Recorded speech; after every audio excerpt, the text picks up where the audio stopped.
line after President and Vice President who are no longer with us. I will call to order the April meeting of the School Board of the School District of North Fond du Lac. And roll call. Me. Chisholm. Here. Goldowski. Yep. Hawk here. Streeter. Here. And we have an absent person, so we have a quorum. So then, the first item is the report on public notice. Thank you, Mr. Hack. Public notices were posted at the district office, village administrative office, and U.S. Bank, as well as mailed to the Fond du Lac Reporter, KFIZ 107.1, and WFDL News on Friday, April 24th, 2015. All right, next, the Pledge of Allegiance. Can we all stand? I pledge allegiance to the flag of the United States of America and to the republic for which it stands, one nation, under God, indivisible, with liberty and justice for all.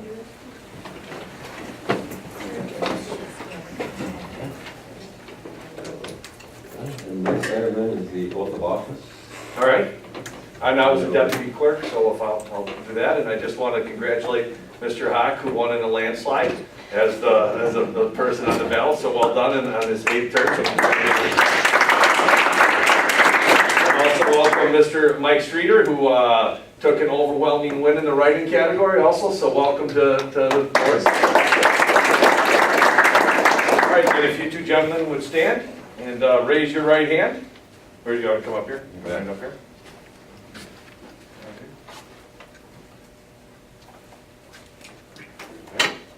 There we go. I'll tell you what, you face the camera, and I'll face this way. You know, that way maybe you guys can make a video out of it. All right, here we go. Right here. I state your name.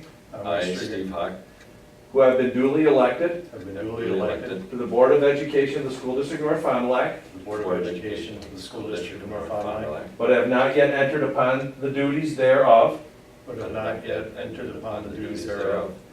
affirm that I will support the Constitution of the United States Affirm that I will support the Constitution of the United States and the Constitution of Wisconsin, and the Constitution of Wisconsin, and will faithfully discharge and will faithfully discharge the duties of said office the duties of said office to the best of my ability, to the best of my ability. so help me God. So help me God.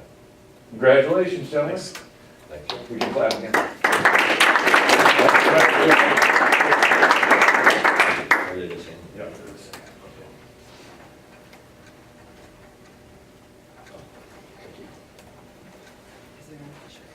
Official, there is now.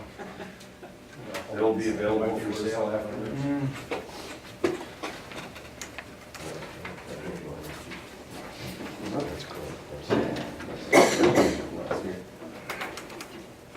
Okay, next item then is F, the election of officers. By background, the way the school districts are set up, the school board members are elected at large, in our case, all at large, and then the officer, or the members elect the officers to the various positions.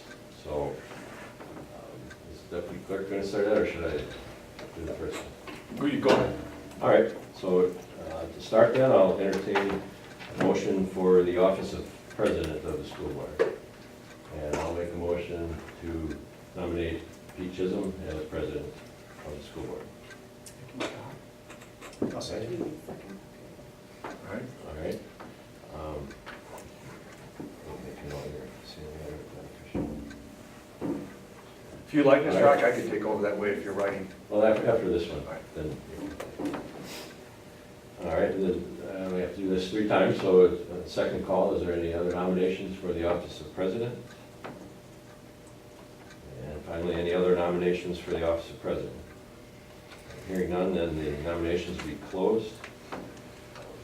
Can we do a voice vote, seeing there's no competition? Is the board okay with that? All right, then all in favor of Pete Chisholm as the President of the school board, signify by saying aye. Aye. Opposed? Congratulations.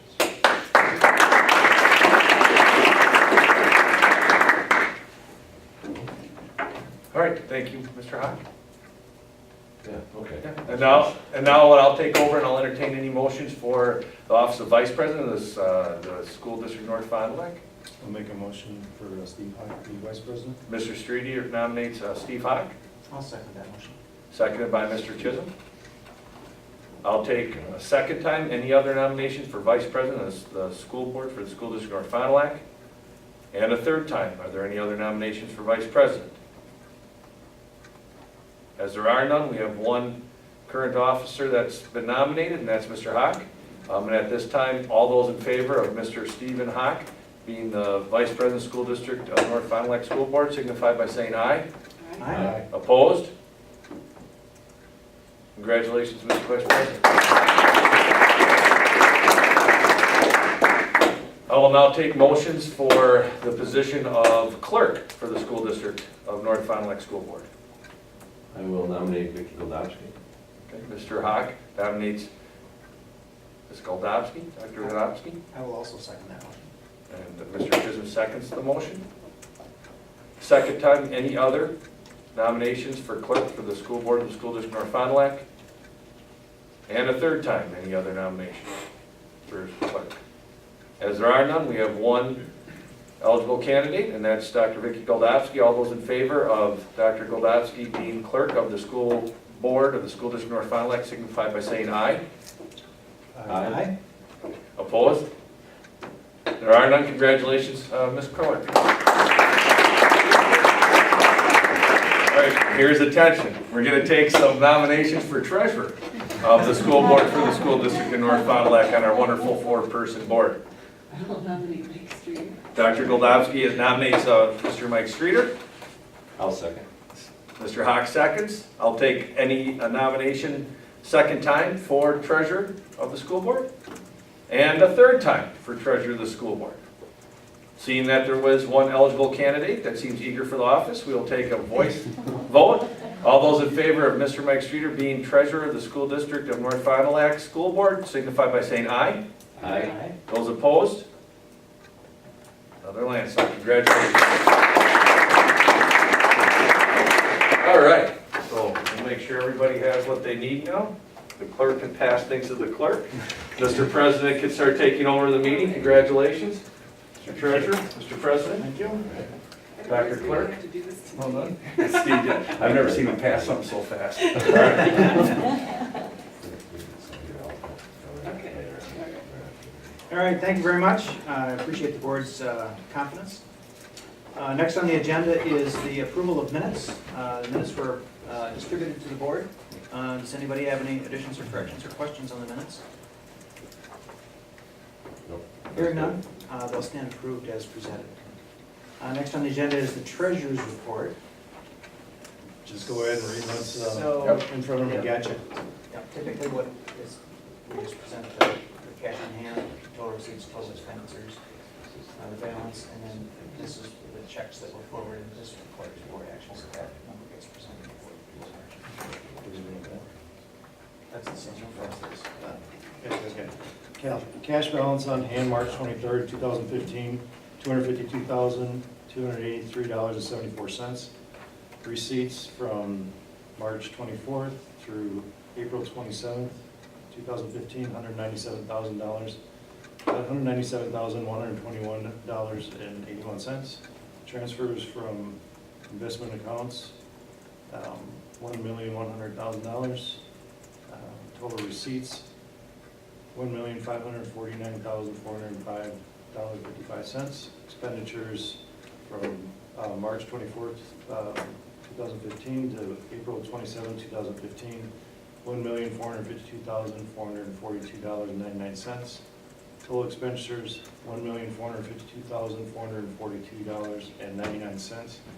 Cash balance on hand, April 27, 2015, $96,962.56. Transactions, bills are recommended for payment as shown on the attached list dated April 27, 2015, in the amount of $1,434,475.88. Mr. Streeter, I'll entertain a motion for the approval of the transactions. I'll make that motion. I'll second. I think you did. Yeah, Yes. that's good. Sorry.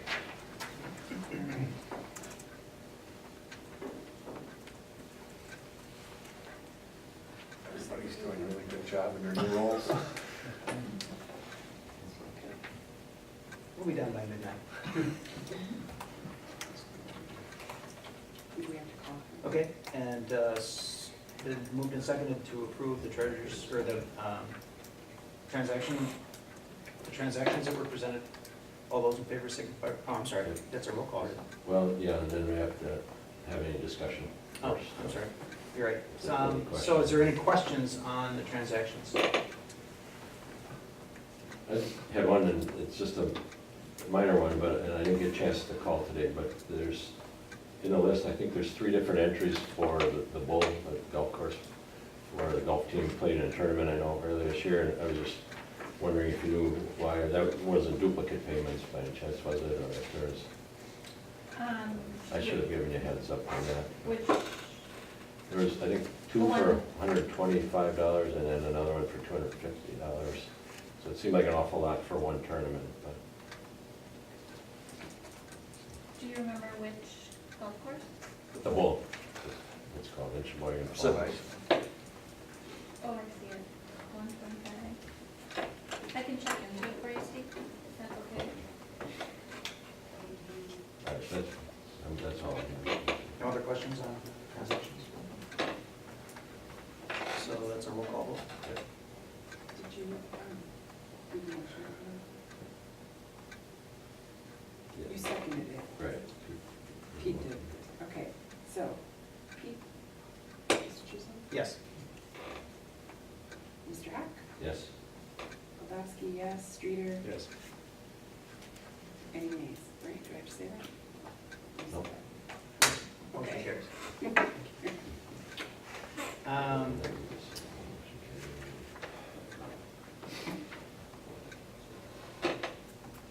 Next on the agenda is the clerk's report. Okay. We have the following people and groups. A big thank you for their generosity toward our district, which is John Pilkey, Wisconsin Superior Painting and Coating for sandblasting and painting for Project Grill. Pat Cleary, $250 for Bots IQ Parts. Joe Thielen, Pumps Tires and Tubes for Tech 7th grade and Project Grill. Fond du Lac Asphalt, Rolling Baseball Field, and John McCord, Flute for Band Program. And we have a thank you from Patty Malinowski for her father's memorial. And we have a thank you from Hometown Bank for pizza making fundraiser. Yeah, we allow them to use FLC. Really? Okay. FLC.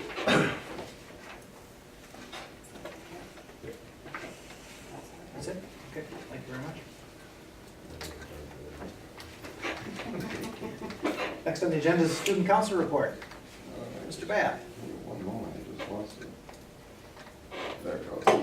All right, so on April 17th, I believe was the date, we hosted a family night. That's where we have a bunch of kids from FLC come over, they play a bunch of games, win some cool prizes, participating in a few raffles. Approximately 100 students attended. Through that, we raised $60 and $66 for autism awareness that FLC was doing a fundraiser for. Today and yesterday, we had 12 students attend WASC State Convention. That's a Wisconsin and school councils. It's a leadership convention. 6 boys and 6 girls attended. We listened to some keynote speakers, talked about leadership and a few other things. Just learned about a few leadership skills. It's a great experience, and I encourage everyone to go. On May 17th, we're going to be having our annual student council car wash. I believe the time is going to be from 8 a.m. to noon, but that hasn't been set in stone yet, but it's going to be May 17th in the morning sometime. That's all I got for you guys. Okay, thank you, Mr. Bath. Next on the agenda is citizens input portion of the meeting. So I will declare the citizens input portion of the meeting open at 7:16. Is there anyone in the audience wishing to bring an issue to the board?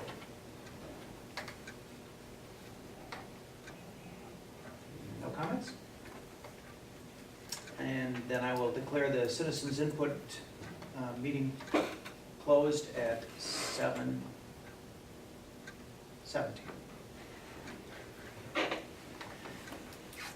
Next on the agenda is the superintendent's report. Thank you. So I'll turn it over to Superintendent Sarah. Thank you, Mr. Chisholm. Really great opportunity to celebrate a lot of people's success, and I know there's some people that are down here that also at National Honor Society, so I'm going to jump right in. I'm going to introduce Coach Forsythe, and we have the other coaches here, Coach Conan, Coach Giebel, to give a little recap and honor our great wrestlers, and I think it's our best year yet, and kind of a precursor of great things to come. Thank you. The wrestling team had a fantastic season this year. Most numbers we've had in my coaching tenure in 15 years. And tonight we're celebrating our all-conference members. Wrestling's a little different. You earn your all-conference spot by placing at the conference tournament. So we had 3 that were honorable mention. Riley Benke at 120 pounds. And Zach Choate at 220. And Austin Hernandez at 285. And we also had 2 finalists who made second team all conference. Abe Giebel at 106 pounds. And Noah Giebel at 132 pounds. And next year, we're hoping to celebrate even more as we celebrate the 50th year of wrestling in North Fond du Lac. Nice. Excellent. And I know that we also this year won a tournament up? We did. We won a tournament down at St. John's Military Academy this year. We finished 4th in the conference overall. That's the dual meet and the tournament portion. We finished 4th. And I would say our conference was the toughest it's been in my 15 years. The conference wrestling has gotten much better over the years. So the future is bright.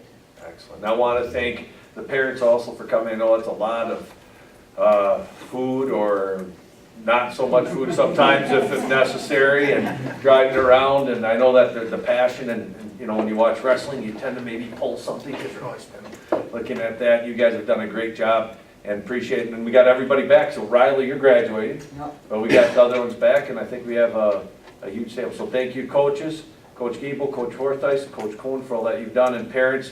And once again, let's hear it for our great. All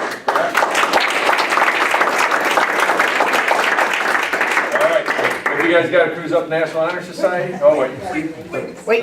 I just wanted to add from the board perspective, Doug, you've been at it, I didn't realize it was 15 years, but you've had some lean times, and I really appreciate your perseverance and sticking with it. And with Ken and Dave, I know both helped you over the years. There's a lot of coaches, even good people, good quality coaches would have given up on it a long time ago. So that it's important to kids and it's important to the district. So thank you very much for that. Thank you for your support over the years. It's meant a lot. All right. All right, thank you. Gentlemen. Thank you. All right. Next, really great, exciting time. We just had Coach Crabb. That was last Friday, correct? At the state competition. So we do have some people, some great forensics people, students here. And what I'm going to do is if you guys don't mind, since forensic is about speaking and about being there, what I'll do is I'll introduce you, and then if you could, talk a little bit about what you did and why you like forensics. Oh, come on, Ben, you're on top. And what are you going to be playing this summer? Papa Bear? Yeah, it's going to be big. It's going to be big. All right, so, and you can see that we had some gold, silvers, and bronze. So we have Maria. Maria, if you wouldn't mind, tell us a little bit about what you did with pros and got a perfect score. Do you want me to say it? Sure. Okay. Well, I did prose, which is basically, it's sort of like storytelling, but you get to hold your piece in front of you, so you don't have to memorize it at all, which is great. But it's acting along with voice inflection and all of that, and there were a lot of really good pieces, so it was really fun to see that and really honoring to get a perfect score after all of the work I put into it. Excellent. And just while you're here this weekend, we're going to be recognizing you on May 11th, but this weekend you just had State Solo Ensemble. And also, Maria is one of 2 people, along with Andriana Meadows, out of 150 across the whole state that will be representing our district in an honors. You're in a mixed course? In the mixed course, so great job.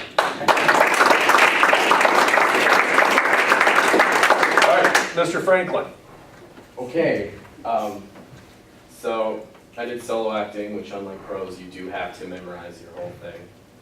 And I almost got a perfect score.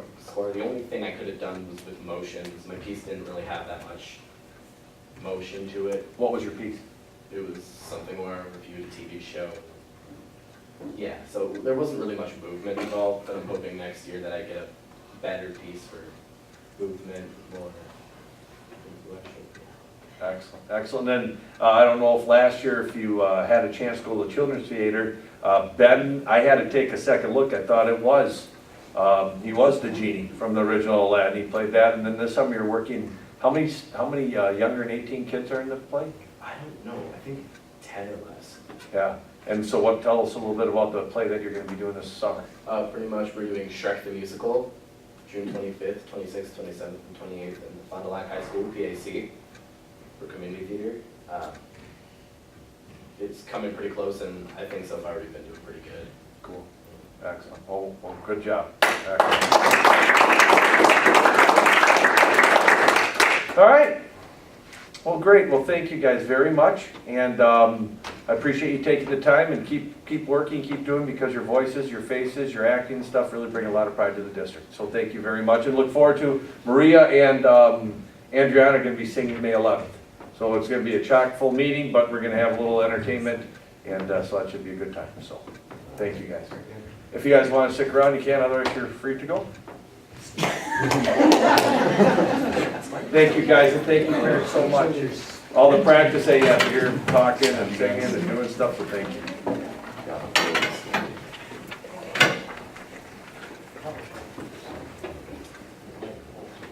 All right. You did forensics, didn't you? Ooh, no, I don't have time for that. See, now you're acting, because if you could do it. I mean, I could do it, but Do the 20 hours that you work. Yeah. thing is, I like this really expensive car that has a payment every month and insurance, so All right, so the third on committee updates, facility planning, Oriole Nation, on May 18th at 5 o'clock. Maria, Dave, and I will be hosting whoever wants to on the committee, and we've had some really great meetings recently. Coming to Friendship, to be touring Friendship, then ELC, Horseman, and Bessie Allen, and kind of look at different things, some of the things that are really strong about our district's infrastructure facilities, and kind of let people see a little bit more of, maybe some of the needs as we go on and continue to make that plan.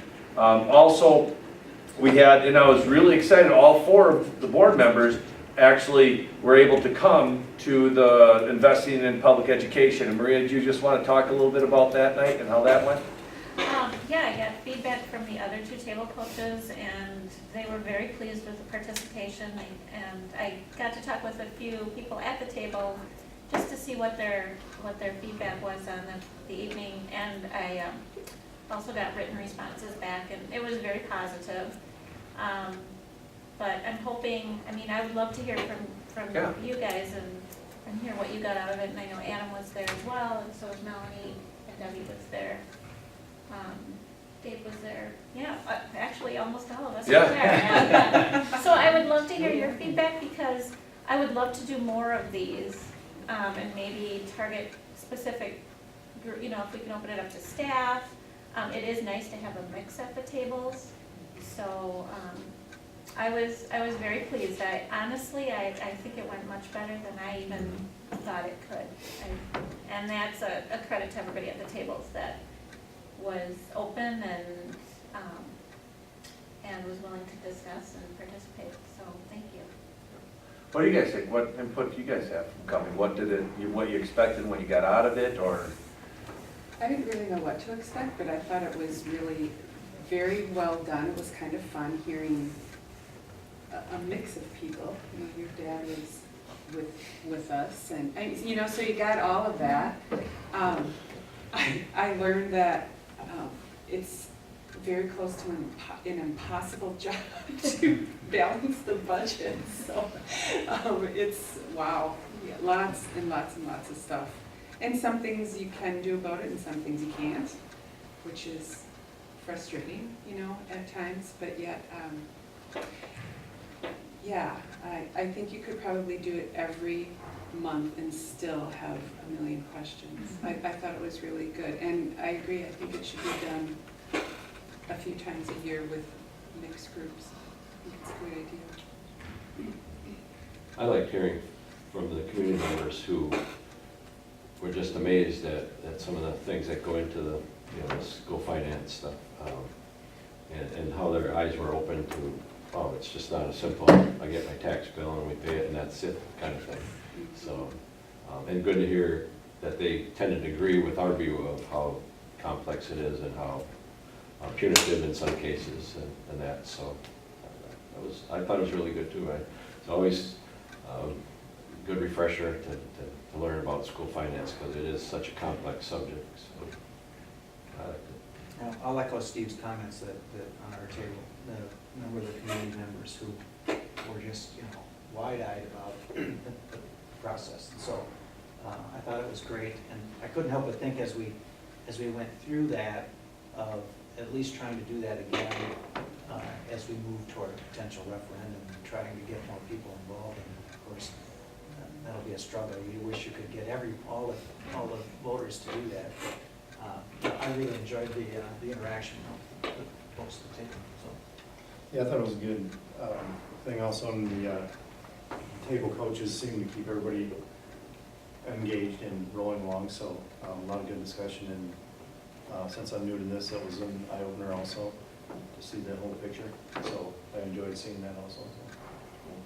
Yeah, I think it's a very important thing as we talk and we look at facilities, we look at what we want to do as our district evolves, and we need resources. And to understand how those resources come, especially in an environment where a lot of decisions are idealistic decisions made at 10,000 feet in the air, and they don't see what those impacts are. The more that we can see those and then have the ability to have an understanding, I think we'll be able to make better decisions as we go forward. And because the reality of it is, we're going to be in a position, well, we already are, where we're going to have to talk about maybe a facilities referendum. We might have to talk about operational referendum if we want to continue or to change and evolve to whatever services we want our district to be. It's the way that financing for schools is right now, and I think things will change as we go. I don't know how much, but the one thing that I'm really excited about is that we're looking at information and setting up a knowledge base to make decisions that are going to impact generations after us, not just right now. So we're trying to be as proactive as possible. So I really appreciate having the whole board. When I left, I'm like, yeah. I mean, because there isn't many people or any boards or areas or groups of people, even in your lives, where everybody heard the same message at the same time. Now, you might have different perspectives, different lenses, but you were all there at the same time, and that's amazing. And I think if, as we continue to go forward and have you four, and then whoever we decide that fifth one's going to be that you decide in June, having a cohesive group of people who are really looking into what this is all about and how it all works. I can't thank you enough for taking the time, also for going out there and telling the community about it and getting them involved. Because this isn't the teacher's district, this isn't the administration's district, this isn't even the school board's district, this is the community's district. And I really appreciate what you guys have done to take the lead on that, so thank you very much. So, we'll go forward. So that's, yeah. I was gonna ask, I mean, if you might wanna think about asking like the village board to do that again, because I think that would be an eye-opener for them also, because we always talk about that communication between. It'd be great if we do, as we go forward, we look at, are we gonna look at maybe asking for outside of the revenue caps money? What are we gonna be doing, even if we don't? I'm thinking go to the village sometime, do it there. Maybe go out to, call Mr. McCourt, see if they'll, well, not him, but host us out at Friendship. We could go out to their town hall. Maybe even go to the town Fond du Lac way on the south side. I mean, we have some there, and I know I was at a meeting there one time. It's quite a unique dynamic in there. And it's the same financial stuff goes on for the Fond du Lac School District, Oakfield, or whatever. So, yeah, I think that's a great idea to kind of take and go out instead of expecting people to come in that might be comfortable. So yeah, if when you go to the board, this is really a nice thing that now we have some good dialogue. Find out when they would like something like that, and we can organize something. That'd be great. Plus, you might get different people there that are more comfortable going to that location than here, which would be great. Awesome. Yeah, so Mike, if you wouldn't mind, just kind of plant that ear and have Chuck call me or something, so we'll figure it out. Cool. So, and all these things kind of intertwine and work as we move forward to see what do we need to do to meet the needs of our kids. And so pretty excited that we're already rocking and rolling, and we have a lot of positives going on. Then Oriole Nation Booster Club, we're meeting on Wednesday again. You saw Doug and Sherry here, along with Mr. Geezy, Rob Geezy, Joe Miramonte, Diane Mann. I mean, we're almost all done with the bylaws and everything for this Oriole Nation. And this is one of the most unique things, it's everybody. Everybody can be part, the classes, the clubs. We got Dan Hively, we got Kelly Maurer, we got teachers from the high school, we've got sports, we got music parents, all gonna be on board, so this is gonna be pretty fun. And our first big thing is Walleye Weekend, and that's Mike McDowell, myself, Rose McCourt, Dan Hively, and Matt Bertram. We do have a pavilion out at Walleye Weekend, where the Springs used to be. We've got that. We're also running something called Xbox Beach, which is a gaming thing, and this thing called the Live Well, not Live Well, but Live Well, which is up an island. There's going to be a stage, the B104.7, which is actually the Pride Day stage, or Norfani Fest stage is actually going to be utilized out there, so that's cool. And keep your ears open. After Wednesday's meeting, we're going to figure out a plan to start to broadcast, hey, everybody in Oriole Nation, you got a kid that's in music and sports and anything, there's a one-stop shop now. You can come and help support this, and hopefully that'll take care of all of our needs. So we'll probably, I think, get through the bylaws then, and then we're going to rock and roll. And our menu is amazing. So if you go online and you go to Walleye Weekend, we're having boneless wings with sweet potato fries or regular fries, hot dogs, hamburgers, and brats that we're getting from Travis. We're getting all of our bread from Baker's Pride, and then we're getting all of our meat, our wings, and all the bowls and stuff we put it in from A&W. Jimmy Braddick, I don't know if you know him, great guy. He owns A&W, works with Sandy O'Laughlin, I think runs the Fond du Lac store quite a bit, and they're very kind to do like those friendship drive-in nights and stuff. They last year started doing EAA, and he's invested I think it's over $500,000 in outdoor cooking equipment, like deep fryers, all that stuff. And he's letting us just use it and letting us get the food from him at cost. So without him, he's been huge and been a really great partner and friend of our district already. So. And just kind of a scuttlebutt on that too. Right now, the fishermen are still out at the lighthouse, Yeah. but I think next year they're gonna bring them back in. And so you guys, are gonna Make it rain, yeah. Yeah, that could be better huge. for next year.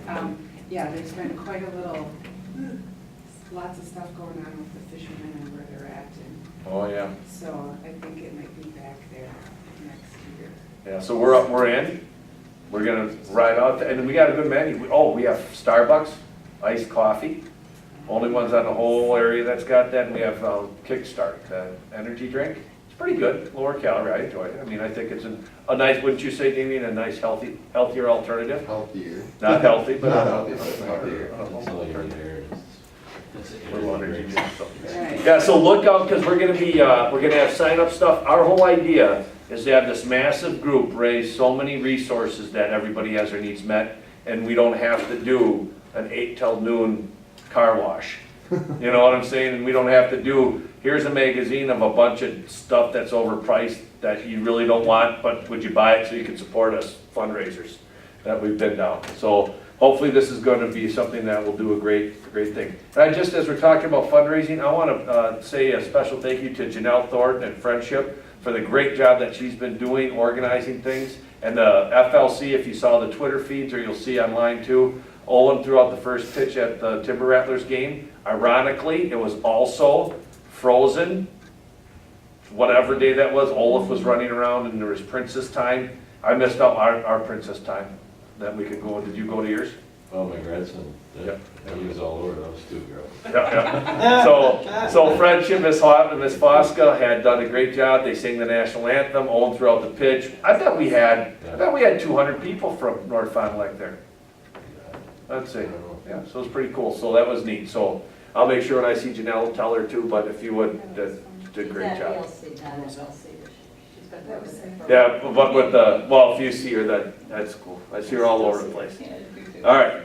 I have a question about, just real brief though, is that gonna be like an umbrella organization that's gonna do fundraising, but then what about the existing fundraisers and the existing clubs, are they gonna stay alive yet? Like music Well, here's the deal. parents, or Touchdown Club? This is a total pull, not push environment. So if the touchdown, and this is where some of the dynamic conversation, that whole thing. There's some people are like, either you're with us or you're against us. You gotta be in here. One group, all for one and one for all. And then we gotta, hey, just chill out a little bit, man. We gotta just let things figure out, am I right? That's some good stuff. So what's gonna happen is the idea is, it's for everybody. And we still have to work out like the senior, the juniors, how much money, all that kind of stuff. But like the touchdown club, if they come in, all their money gets put into an encumbered account for football. If soccer goes in for soccer, wrestling goes for wrestling. Then throughout the year, let's say that you are a huge cross-country fan. That made a huge difference in your life. You want to donate $100,000 specifically to cross-country.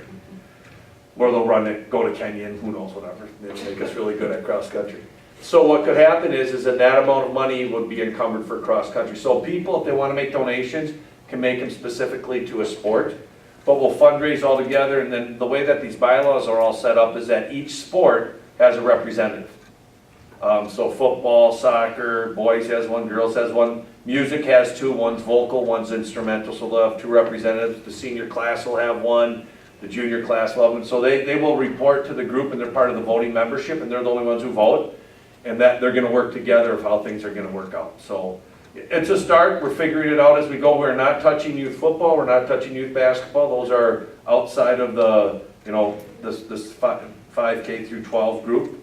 But I know that youth football is like, can we be part of it? I know youth basketball is, so what it is right now is I would say it's clay. But these bylaws I think are gonna be really good, and we're gonna kind of just make it malleable so that when people come in, it's not one of these things, just trust us, be with us, it's gonna be great. No, let's see how it works. You come, you work at Walleye Weekend, and we make some money, we're gonna need help spending it. They're gonna have to put together a budget at the beginning of the year of how much money they would like throughout the year, and then the people have to vote for it, and it should be interesting, so. So did anybody ever calculate it, add it all up, and find out how much money all of these different organizations have raised, and how much it's gonna cost a year? I thought, I did this as unofficial, about $60,000. That's unofficial. You have music parents, which I think is about 8. I think football was right around like 17, 18, 19,000. Soccer was around 6, and then you had the classes and stuff, so it was between 50 and 60. But like New Holstein, who has one group, I think they're over 80. And now this also is a scholarship. We have Mr. Mike Joke that donates $100 a year, but other than that, for the Borneman and the Kellogg scholarships, there isn't anything coming until the Oriole Open came about. So now there's the Oriole Open and the Kellogg and the Borneman, there's 2 Oriole Open scholarships. So this group is also gonna fund those scholarships, and that's about $3,000 a year, each one $750. So this is gonna be a good funding formula for that. We're gonna have Walleye Weekend, we'll have the Oriole Open, there's 2 things, script. I don't know if we're gonna really start to promote script. The school portion of script will go towards this also, and I think we have 5,000 in that already. So, yeah. Yeah, that was my next question, and what are the fundraisers? That's Raise also, this kind of money. and that's part- Script, Yep. Well, that weekend, the Oriole Open, plus now we should have an arm, like the Touchdown Club does a raffle, a calendar raffle, that's just the Touchdown Club. There was like, Sherry Benke said, what if all sports would do that? And it wasn't just with football. Now we're talking some significant money. If we have one big fundraiser in each season. Also, there's gonna be a group that's looking at advertising. What would it cost if we go out and say, hey, if you donate X, you can get a banner on the baseball or softball or on the track or in the field house or whatever, what would that cost? Let's say that in the fall, the winter, and the spring, we have a really nice book. Right now, the Optimus is kind enough to give us those orange sheets. But if we'd have a really nice book that has the pictures of all the varsity and JV teams in there, the coaches and the schedules, and then you just do the inserts in there, we could have advertising in that also. So there's a lot of things that this group can do, and I think the bylaws, how they're coming together, I think gonna set it up to be successful. And it's gonna take a little bit of time, and if people don't want to, hey, do your thing, but we're gonna be here and we're gonna work together to see what we can do to support it. What did Springs typically earn on average? Well, it all depends on the early or the later springs, because later they lost money. Yeah, I've heard things that if it's run correctly, and one of the things that we're learning is about theft and about controlling resources, money, all these different standards and procedures, which we're really honing in on, the group that are setting it up, our committee. But I've heard people say you can make anywhere from $6,000 to $35,000. Did any of you guys ever work out one of them with your, so? My Kiwanis group, we do cheese curds. Even on a really bad, rainy, horrible, cold weekend, we have, probably, I think our worst has been 15,000, something like that. That's making, that's all expenses paid and everything. On average, we probably, on average, I would say it's 32 to 35. It's insane. So you're kicking off a We volunteer sell thing 2,000 next month? pounds. Yeah, it'll start next Monday. We're gonna have this volunteer spot, and we have it all set up where I got Mike and Dave, they're in the back doing all the food prep, and we're the only ones with wings out there. That's our signature item, so nobody can touch that, plus iced coffee and those other things. So we got Mike and Dave in the back running that. I'm in the prep area, where I'll be getting all the food gathered together in my team, and then we have Bertram and Hively. They're gonna be running customer service, taking orders, that kind of thing, working the front part. Then we have Diane Mann and Rose McCourt, and they're in charge of the money, and also kind of overseeing the whole gig to make sure that they're our referees, if you will. So we're hopefully we're learning. We learn a lot from Jimmy Bradshik too. I go to meetings, been to 2 of them, I'm gonna go to 1 more with concessions, and it's quite the ordeal. It's all Pepsi, you pay a percentage to them. Alcohol, we're selling alcohol also, and we pay a percentage to Miller. Food profits 100% ours, so then there's rules what you can and can't do. So, but I think we're gonna be all right. We're gonna get our feet wet, and I think it'll be good. It'll be a good positive thing for the village and for our school district, because we really haven't had much of a voice at Walnut Weekend, and this could be a really positive thing. And then with the village allowing the Pride or the North Fondy Fest trailer to be part of that too, that's gonna be the B107 or 104.7 stage, where they're gonna have a lot of stuff go battle with bands on Saturday, so people will be there. You're gonna have DJ Galaxy and a glow dance. Should be fun, on Friday night, DJ spin off. You're doing Food Friday? Friday, Saturday, Sunday. Yep. I think it's good that you're laying out a lot of the expectations ahead of time, especially what's gonna happen with the money after it's collected and made. Like, I have a relative who used to be involved in a similar type of club, and there used to be a lot of politics between the groups that made more of the money and not wanting to give much money to the groups whose parents weren't really involved in making the money and all that kind of stuff. If you lay it out in front, up front, then I think that should save on some of that. Yep. And I was really surprised, and Dave been to the meetings also, and you have also, Dave, but I've been surprised at how positive it's been. People the big thing out there is, you know what, I got a kid that's in band, I got a kid that plays the fall sports, one that he plays spring sport. Can I just do one thing? Can you, I'd rather go to a place that's well run and you tell me to work for 4 hours, and I can do that, instead of trying to take this thing to Works and have people sign up to buy stuff and then go and have all that stuff, have to come in frozen and pick it up at a time. So we're really looking at a good bang for our buck, and working with Kurt Wismer in the school store, I think we're gonna see, the school store in May is gonna be doing a presentation. You guys are up over $1,000 this year, aren't you? And profit? Profit, I wanna say our profit overall is only about $638 or something like that. But what we have to look at is how much inventory we still have left. Because we spent a lot of money this year and we didn't technically make that much profit. But you start looking at all the inventory we have left, or what we've done. We've donated $150 for breast cancer. That's all things we're taking into account. And the fact that it's our first year and we're just getting our feet wet, it says a lot. I think it's going to have great potential. And in the future, we're talking about doing a scholarship as well through that. Cool. So yeah, and working with Kurt's group. Now we go through Kurt Wismer in the business department to do t-shirts and all that kind of stuff. So it's really, it's cool. I've seen some synergy, and what I'm seeing, one of the things when we got together is we said the first thing is you gotta check your egos at the door. And if it gets to that point where people say, well, I want this, then that's not gonna be what we're doing. So, we'll see, we'll see. And I'm sure there's problems ahead, but I'm pretty jacked up. What would you say, Dave? You've been involved in stuff for a while. What kind of vibe you get? It seems it's positive, and I think people are enthusiastic about getting some service so that, like you said, so the kids don't have to go out and have their parents take pizzas to work. And in a community our size where you've got kids in 2 or 3 sports, plus scouts, plus this and that and whatever, they're hitting the same people. And again, I thought for a long time, I didn't raise my kids to become salesmen when they were in 3rd grade. And now, of course, my grandson is facing the same thing, and having adults in the community who are willing to do this for them, I think is a big change. And it helps the kids be kids. Yep. Cool. So more on that as we come, but keep your eyes and ears open. I'll make sure that I post that there may be more than 1 or 2 board members at the Walleye Weekend tent, but no official business will be done. I just have 2 quick questions. One, so you're saying like, student council, of course, we do like a lot of donations, like we donate to breast cancer and a few other things.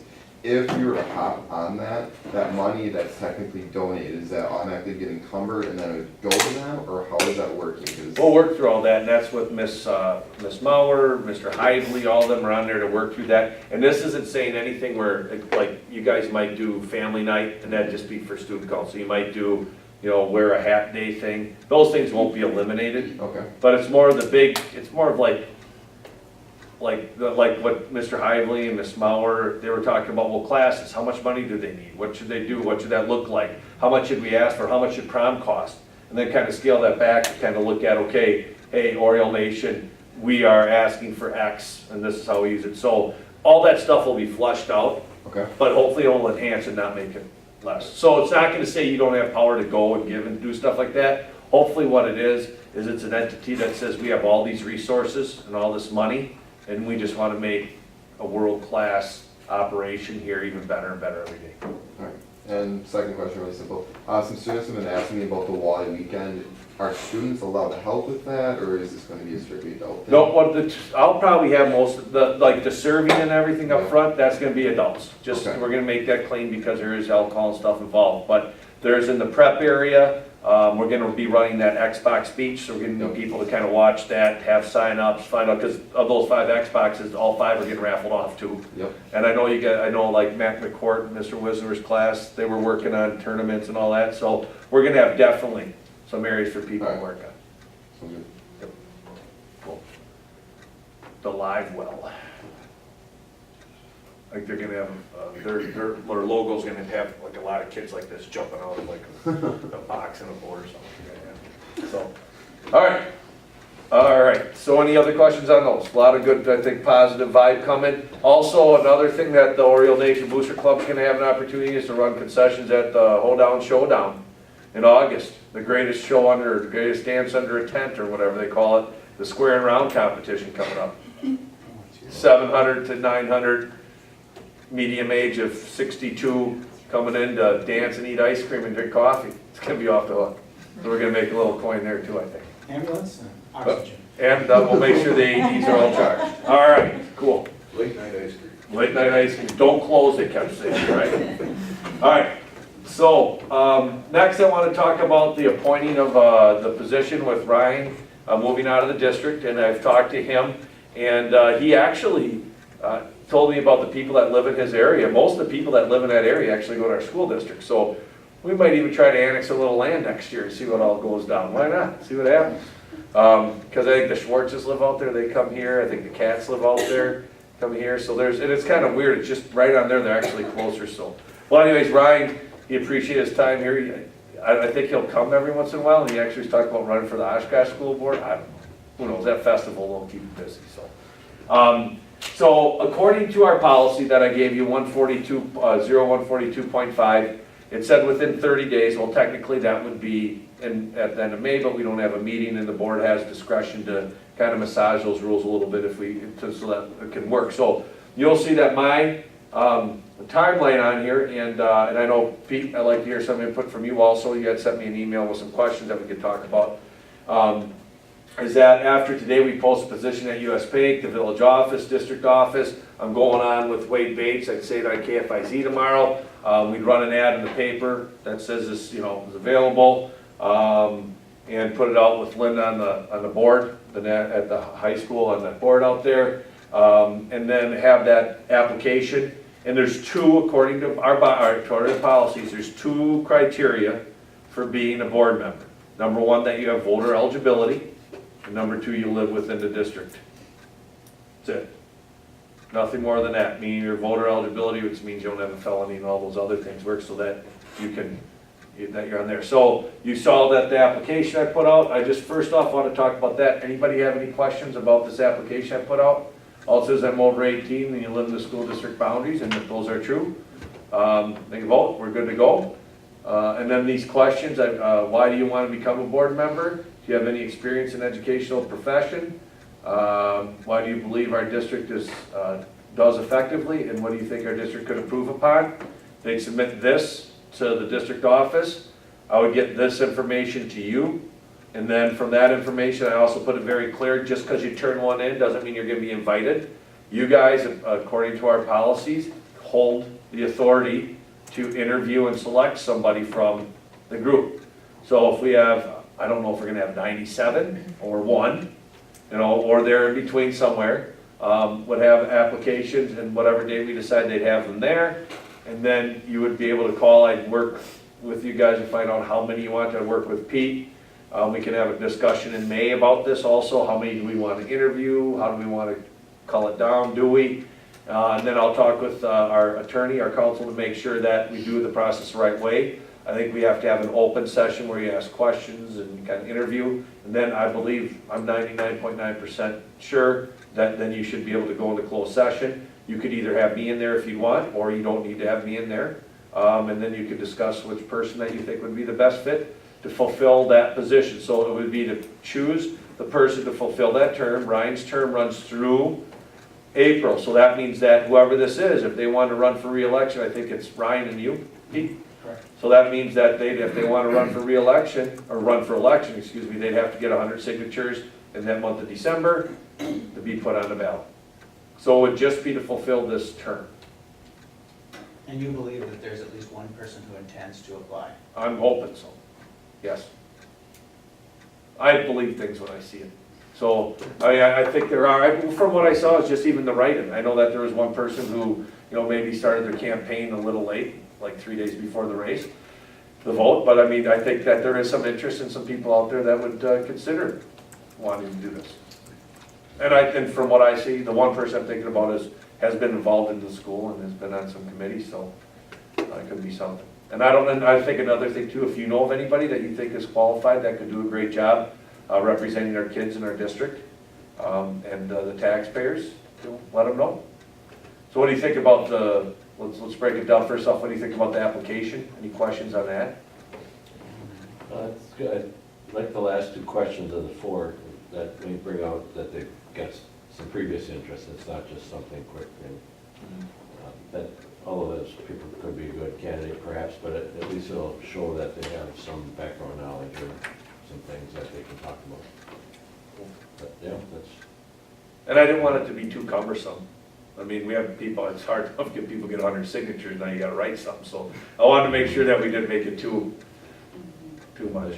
The school district boundary thing is very good too, because especially with open enrollment now and all that, the last time there was an appointment, there was one of the people who applied who was building a house outside of the district and didn't realize that thought because her kids still went here that she can be on the board, so that'll kind of clean that up beforehand. Cool. All right, so then the next part is, let's talk about our timeline. And Pete, you said that you had said some comments. Yeah, the timeline that you suggested, meeting on the 22nd, at a special meeting at 5 o'clock, is our regular board meeting for June. First of all, that is one of the 2 conflicts that I have in the next calendar year, where I will be out of town. I'll be actually out of the country on business travel, so that's unavoidable. Plus, I'm wondering now, as we're talking about it, if a 5 o'clock start would be an adequate amount of time to sort through potentially more than one candidate. So I would like to suggest that we hold a special meeting either on the 8th or the 15th to do that, and either make the recommendation of a single name to be brought before the regular meeting on the 22nd, or perhaps take care of it at the special meeting. We have enough time, we can publicize it so that we would have the transparency and that I think everyone strives to achieve. But I would certainly like to be part of that discussion, and I cannot on the 22nd. Yeah, the date doesn't matter to me, I'm always flexible, Yeah. that, as many as we can. Are Mondays cool?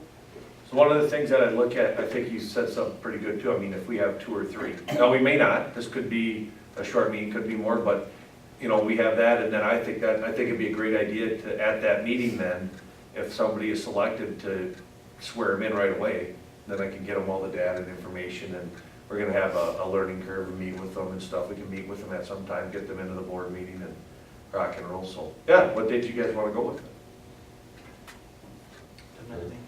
The 8th, you want to go 2 weeks ahead? This is June time now, June.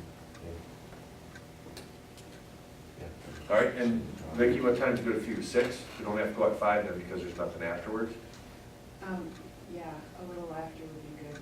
6:30? 6:15, 6:30. Okay, 6:30, okay? That'd be fine. Perfect.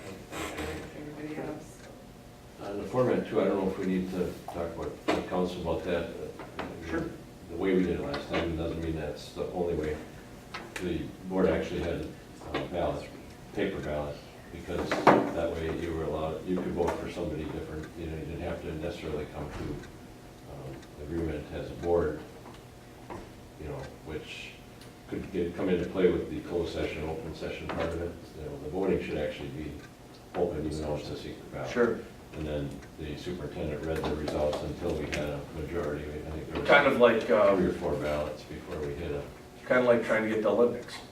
We might have 4, and then after the first ballot, 1 or 2 people are gone, and then to make sure that they have, I don't know how, I'll find out for sure. Yeah, because it might be as simple as a unanimous vote for one of them, or it Sure. could be 2-2 tie for Those questions I think are somebody. answered. Yep, I will look into that. So We June did that 8th. twice, that's how I was first appointed too. There was a paper ballot that took 3 ballots or something, so. All right, so June 8th, and then what I'll do then is I'll say that the due date for applying is June 1st, which still gives a month. How does that sound? So that gives us a week to flush through the stuff, and then what I could do is prepare, I don't know, I'm guessing the heft of applications coming in isn't gonna be great.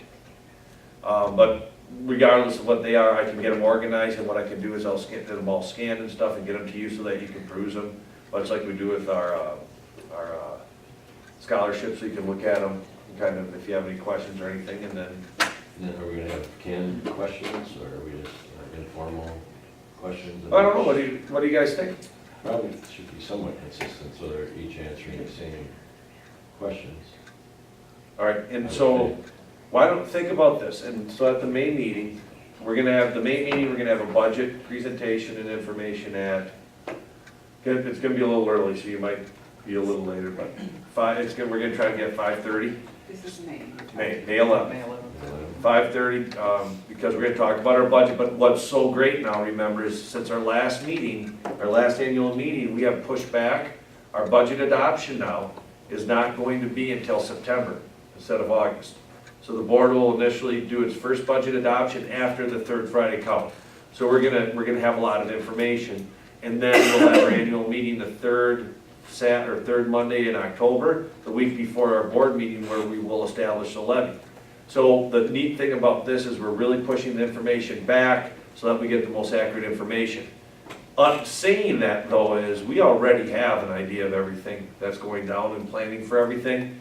So what we're gonna do, Maria, on the 11th is we'll have like the state of us now financially, where we're looking, and then projecting in the future of what we're gonna do in order to get that to a 0 budget.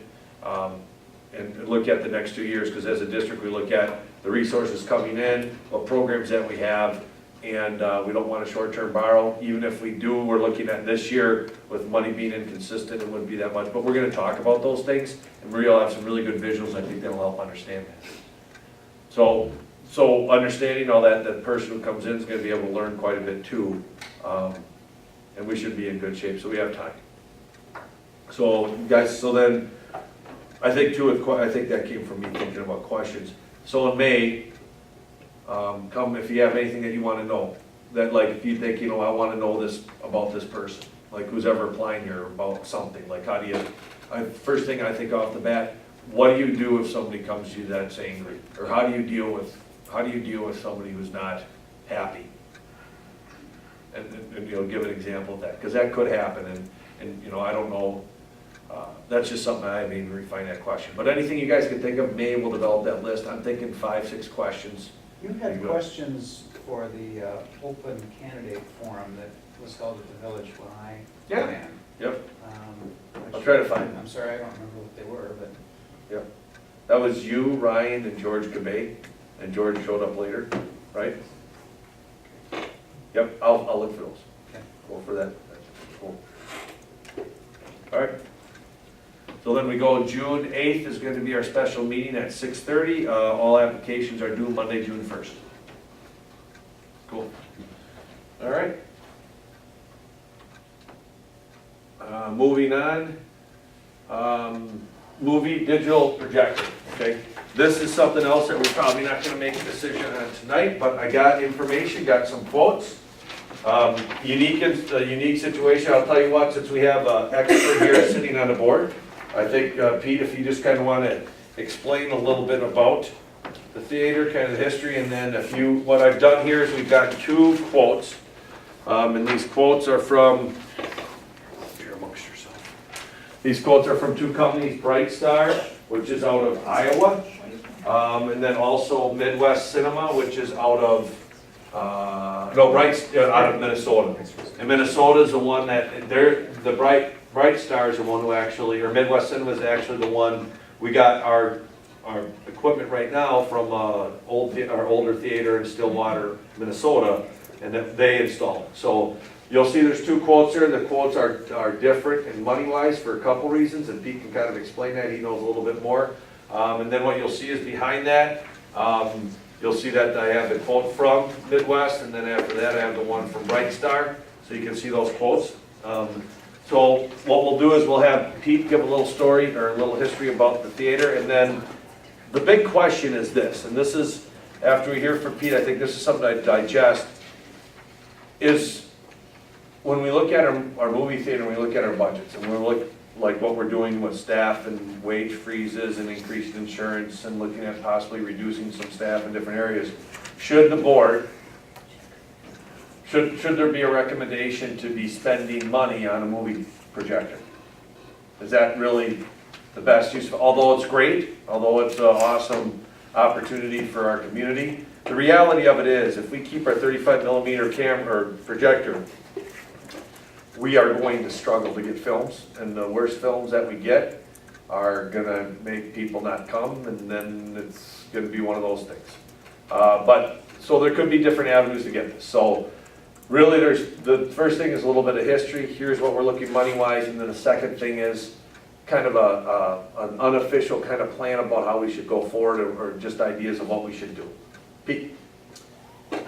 So, as I think you're probably all aware, we've been showing regular 35mm film for 11 seasons.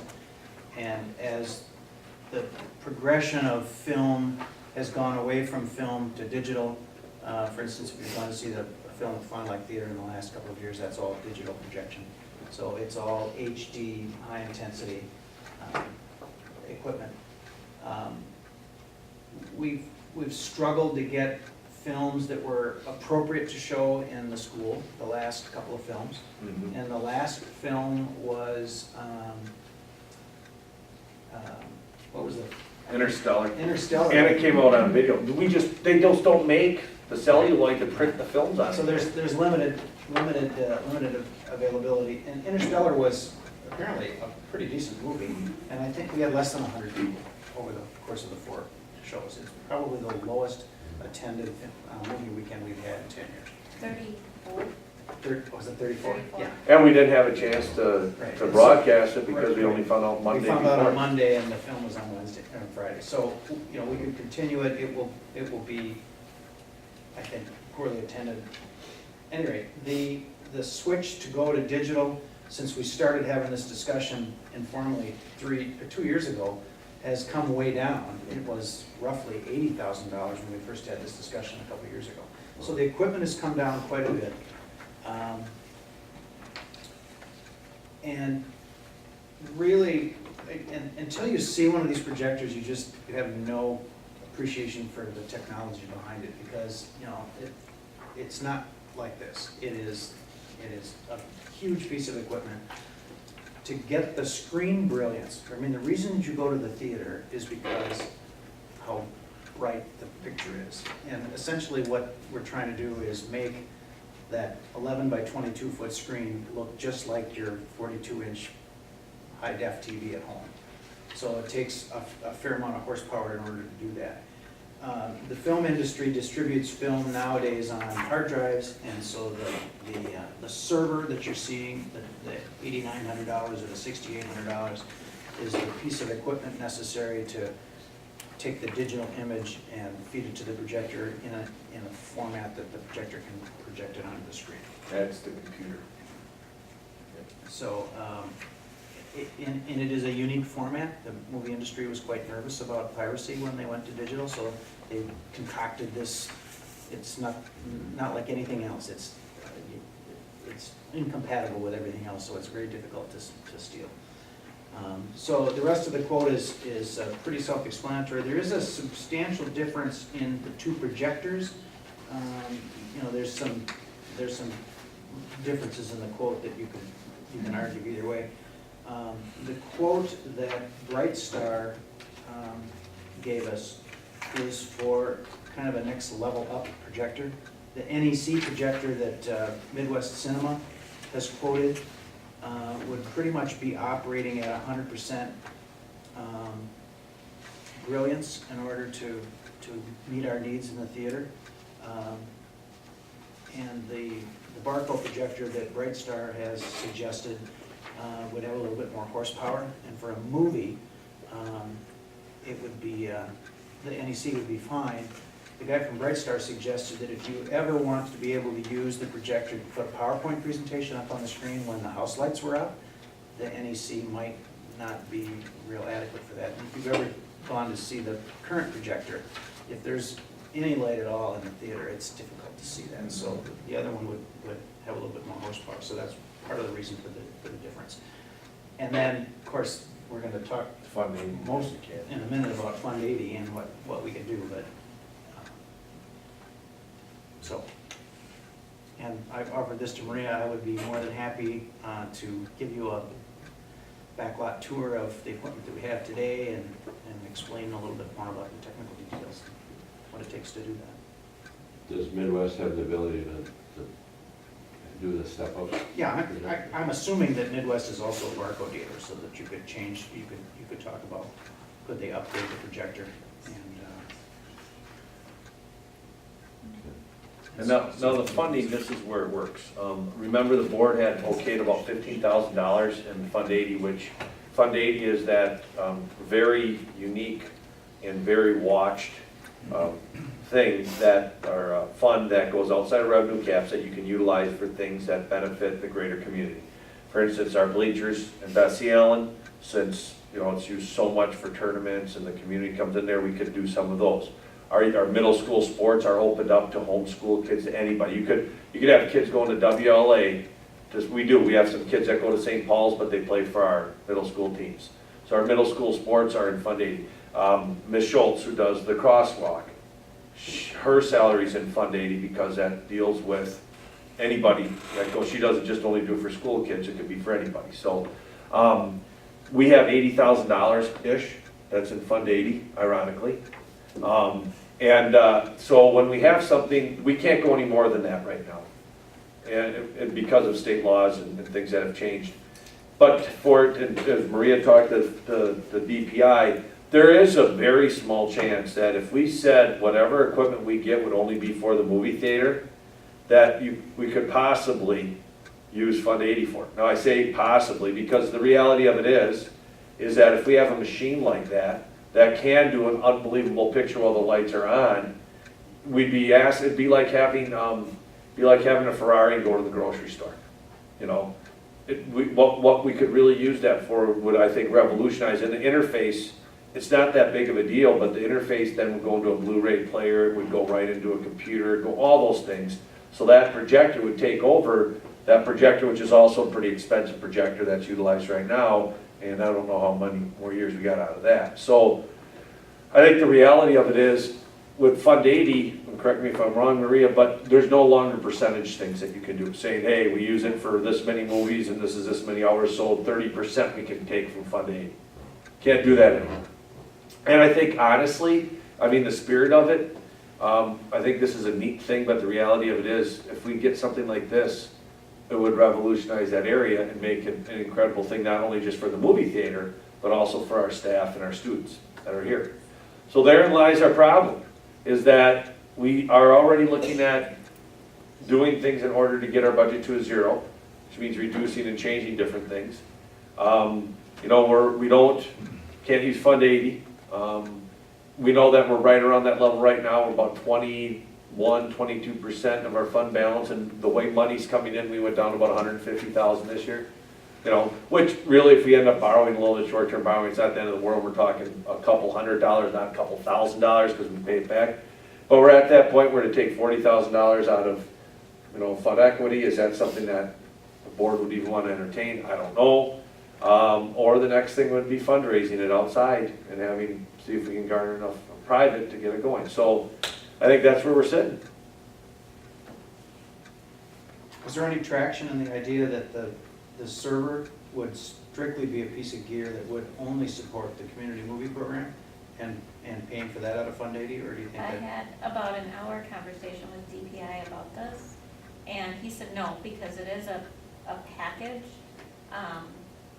It wouldn't, the auditors would end up calling DPI because it is such a unique situation, and I actually talked with the DPI, that guy that is in charge of Fund 80, and he said he couldn't justify it. He also said to put the whole thing in Fund 80 and, for example, say, okay, we're only gonna use it for the movie theater, nothing else.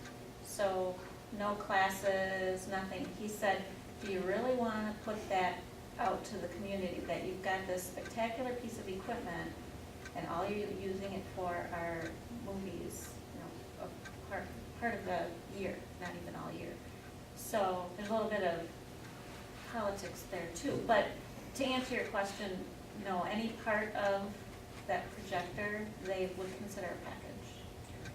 And I think it'd just be the most honest thing to do was to, you know, have that as something that is full up, that, hey, this district's paying for this, the school's using it.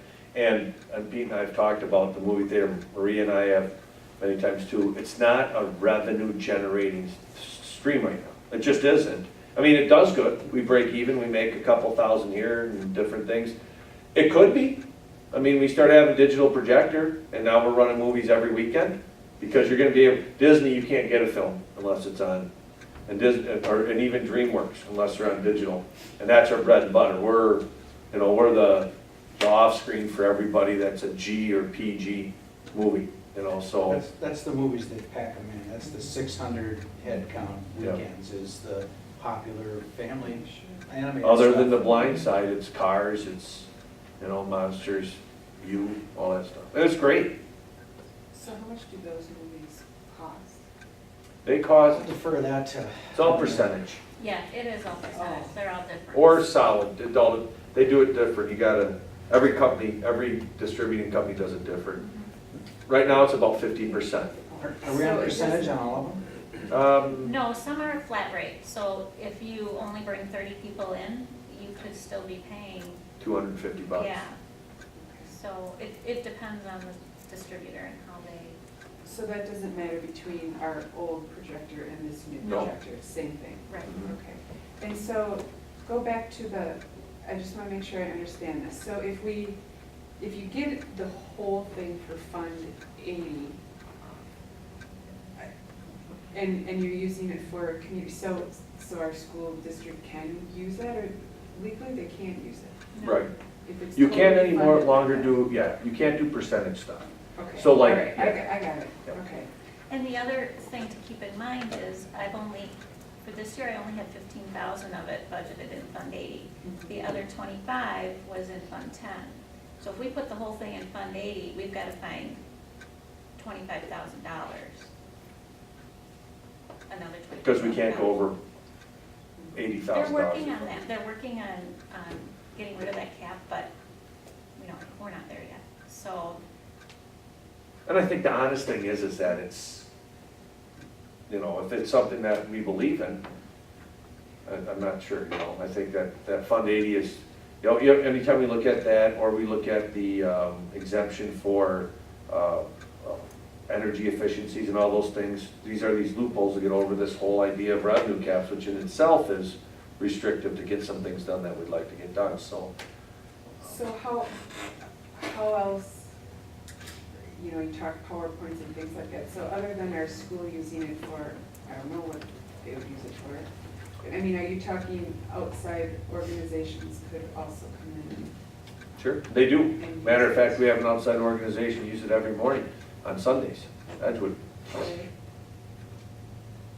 I guess what I'm asking They bring their own. is, Do they? They have their own, is it a revenue generator or not, or could it be? Or not? It could be, it could be. yeah. I mean, just. I think it would take quite a few years to recoup that cost, but I don't know, I mean, we start popping, the thing is, we have limited amount of movies. We do them starting in October through April, because that's when we got it. Now, if we would have this machine and we keep doing movies every other weekend throughout the whole year, now you're looking at 26 dates instead of 13.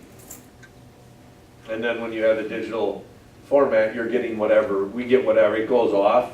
Because the only rules we have is we can't show it when it's in Fond du Lac or Oshkosh. Once it leaves Fond du Lac or Oshkosh, it's carte blanche.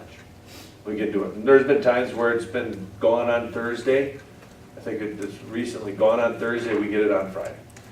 And now with the digital content, that's having, one thing too is the quality of prints have really gone down because there just isn't many of them, and the ones that are being used have been overused. So the movie quality would be unbelievable too, which could bring more people into, I don't know, maybe the Touchstone group with the hardest scene.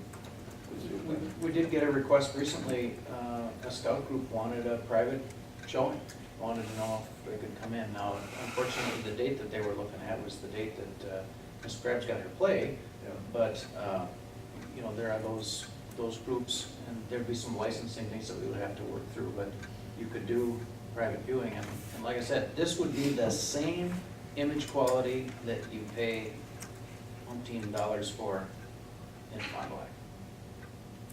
And we, And so if we went out there to the public and tried to do a fundraiser or whatever, we would not be able to put any money towards that, even out of Fund 80. you could, right now, tonight the board could say, we're gonna buy it. And then, I mean, not now, we haven't broadcast, that'd be a new business next week. Out of the general fund, so out of Fund 10, which means that either will come out of our fund balance or our savings, or we'll have to cut something else in order to get it. But we can't get it out of Fund 80 Correct. at all, Correct. if we're gonna do it. Correct. What about value of it? If, say, our theater thing fizzles out and we just aren't gonna use it anymore, is there like a secondary market where you could sell it to somebody and recoup some of the costs? Or will it just sit in a closet someplace? I don't know that would happen. This right here would probably be the last projector that we would get as long as we're here. Because this could do 3D. If we would sell it, I mean, if we would. Pretty sure this does 3D too. I don't know about that. You still need the glass. I think I understand your question. There are theaters that are out there that have not converted yet, and so I think that if you wanted to turn around and sell it in a year, or maybe two at the most, that it would be new enough equipment that you could sell it. I know that a lot of the a lot of the theater.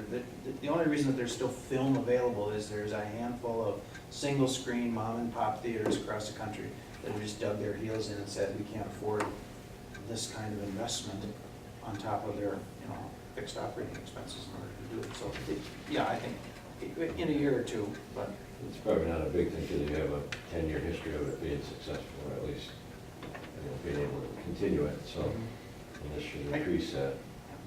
But that brings, okay, so we've had this one for a while, but technology changes so quickly. How do we know? I know we can't predict the future, but how do you know in 3 years or? I would say with this technology that's here, what would maybe change would be the interface like that server. But right now, with everybody invested in it, 35 millimeter has been around since the 20s. And it's taken this long for that to, maybe even longer than that. It's taken that long. So this would be, I think, you know, we could do some marketing. One thing that also sticks with me is that one projector we have up there is not gonna live forever. We've already replaced a lamp twice, or once, that I know of in my, no, at least twice. at least twice, okay, one. And so this would take over for that also. So there would be value also in it for things that we would do. I mean, if you could picture a show going on like Miss Fosca's FLC, she does such a great job. I don't know if you saw the one at Christmas, pretty powerful stuff, and all the things. I mean, that would look clear as day with the lights on and stuff like that. We know that there's gonna be a budget cinema at the Forest Mall that never worked out. And I don't think they're going to. I mean, you have to have the vet. We have the place, we have a unique design. I also see with Kurt Wishmer and the business department, I could very much see that if this goes off and we start to show more movies, that this could be part of business also, like with the school store. I see a lot of upside for that, where the marketing and all that stuff could also be worked into school. So I think there's a lot of upside. The big thing is the price, that price tag.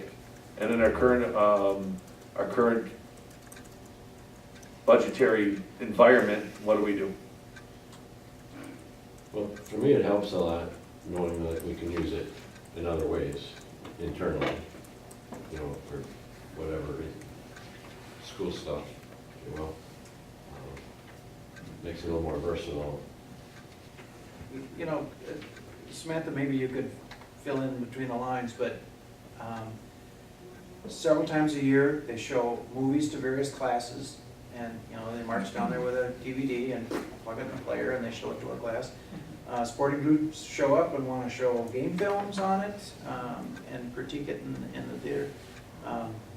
Several times a year, Heather does a big production. She typically likes to put graphics up behind on the site and do things like that. So I don't know what else, if anything else comes to mind. We use it for staff development. Yeah, I think all the things you mentioned, you know, whether it be Bessie Allen and for, you know, rewards type, you know, movie showings, the elementary, you said Heather, rewards sometimes at the high school, like for sophomore, you know, end of the year testing, those as an option for kids to be rewarded. Once in a while, I'll have a classroom teacher who will say, hey, you know what, I want to bring all the juniors in social studies together to show it. And then, of course, you know, we use the screen and other things for, you know, all of our awards nights, the play, the list goes on. I mean, it's been less the past year or so, but there have been several times the past few years that we will call Pete, you know, last minute, hey, you know, someone now wants to use it, and oops, it's set up for something else, and so, you know, we're glad that it gets used quite often. And another point too, it's a lot harder for me out of the general fund when we're looking at cutting stuff and cutting back and freezing salaries possibly and stuff like that. But the fund equity idea, potentially I think that makes more sense, because that's for these, kind of like for these types of things, you know, unique type situations in my mind, at least my interpretation or definition of what we use that for. And this is a one-time, unique kind of thing. And it's not gonna hurt our percentage of fund equity at all, I don't think, at this rate. Still spending taxpayer money, but if we can get value out of it, I think we can justify it. And if you spread that out over, you know, you say the theater's been going for 10 years, if we talk about another 10 years, you know. I have an idea, possibly. Now, And, you know, I would really like to wait until May, because some things came up with revenue generation that didn't happen, especially with our HRA. We were in this perfect storm where we're getting hammered a little bit. So we're looking at our deficit this year is about 270, 60, somewhere. Yes, well, yeah. No, well, about right around there, and we'll talk more about that in May. But one thing that we might be able to do that I can investigate also is I can call John Vonder at Providence. And you know how we do our other technologies where we lease? So we have 5 years to pay. Now there'd be a little interest, but you have 5 years and then you own it for $1 after that lease, and I can even see if that can get spread out. And then instead of having an impact of $40,000 on one-time payment, it might be, $10,000 each year for 4 years. I don't know, that could be something that could possibly be something too. We can look at it. I was gonna ask that question. Can you lease it? Do the companies themselves lease, or do they just, I don't know. Typically not. I had a conversation with the guy at Bright Star, who was actually the tech that came and installed our current equipment 11, 12 years ago. And he said they've done some installations in museums and some public library, theaters and some things like that.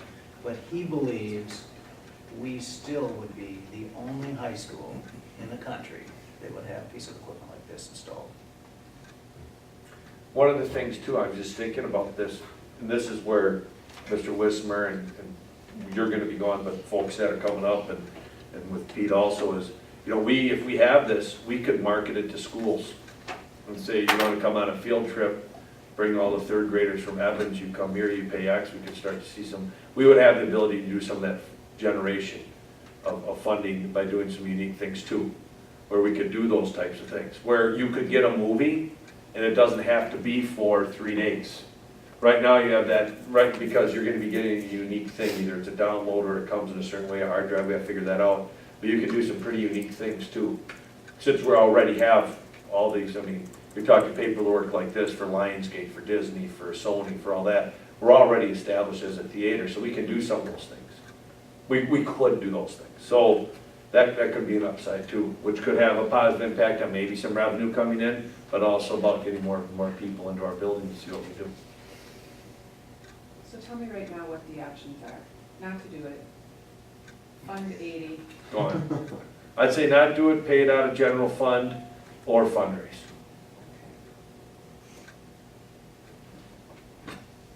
What do you got, Mike? Anything? You wanna answer by the next? board No, meeting, is that- oh, no. I think this is organic, it's gonna unfold. So, start, thinking about it and, yeah, so I don't know if we get an answer, but we very well could, maybe things could come up, I don't know. And it could be maybe a combination, maybe we know of somebody who really loves the arts that wants to donate X, and then it's this, and now all of a sudden the PAC's named something. I don't know. I'm not sure if we want to go that route or not, but there's a lot of, we have right now, if, I think Pete, you had said it very well, if this means that next year we take a year off from showing movies and figure all this out, then that's what we'd have to do, because I don't think 35 millimeter, we'd have to really look at what films are available right now, and I called Bridget from Marcus and find out what our options will be in the fall. Usually we have more of options there because you have all the summer films that aren't quite out on DVD. So maybe we could do a couple, but I could see that ending very quick, and we'd have more interstellars, so we'd have a lot of turkeys that would come in, and it would be, it wouldn't be cost effective whatsoever then. well, I don't know what benefit we get from that. If we're gonna do it, we should do it. And when you say general fund is one of the options, does that include pulling it from Yeah. fund equity then? Okay.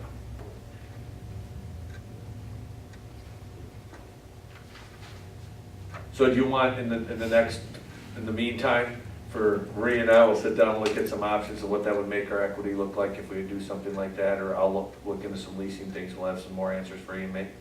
Sure, I think just keep exploring and I think it makes sense to wait till after the budget meeting on May 11th. Yeah. mhm. So you see the whole picture. I agree. And lastly, because I think Mike is probably the only one that didn't hear this, we have about a 500 name email list for the theater. It's typically how we get the word out to people what movies we're showing. And I put out a survey and said, because we've charged $3 a seat for forever. If we raised the price to $5 to pay for this, would it impact the number of movies that you would come to? Most people said absolutely not. It would be great, quality increase. I can send you the summary of the couple dozen people who made really positive comments about what a great program it was. A couple of people, and you can almost detect that they were probably retirees, said, if I was going to pay $5, I would go to the Fond du Lac Theater on Tuesdays for the matinee, where I can pay $5 and see a first run movie and get a choice. So just a couple of those, but most people were very supportive of either way. But we could have that discussion. But the thing about it, if you go from $3 to $5, you don't get the $2 because you're paying a percentage on a lot of those. So. It's all relative. And I don't work at the movies after being elected to the board. I gave that up. But when I used to work at the weekends, the number one comment I got from people was that what a great value I can bring to my kids and my kids' friends, and I can have a birthday party. I can bring the whole tribe here and get them a snack and a bag of popcorn and a bottle of water, and it doesn't cost me an arm and a leg. That's probably one of the most overwhelming comments. That's honestly something you hear like all the time. Like, normally a person come in and spend $5 per person, that's including your movie and like concessions, and it's cheap and it's worth it. It really is. Everyone likes the pricing and it's cheap when they go in actual theater. I think $3 is the calling card. The minimal that you might add, by adding $1 or $2, the thing isn't going to cover this for a long time. So I would keep it at 3. But that is what you might, if you move the 5, what you'll lose in customers who won't pay 5. Probably balance out somewhat. I don't know. And we're still talking, in technical terms, we're still talking second run. So it's in a time frame after people could go to the theater and see it. But we have a small group of people that hold out for the animated stuff and say, well, North Fond du Lac could probably get it, so I'll wait. See them. All right, so we'll get some nice spirited conversations for you. What do you say? We'll sit in that black chair and it'll be a neat opportunity for us. Cool. I got some ideas. I don't know if they're good, but I got some ideas, so we'll run them through. All right. Well, thank you guys very much, and if you have any other questions from this, let me know. And hey, when you're out there talking to people, say, hey, have you been here? What do you think about it? Find that value, because there is that qualitative part maybe that we don't have the numbers of money, how much you make, and things like that. All right, staffing update. Anybody else movie theater out there? Anybody? All right.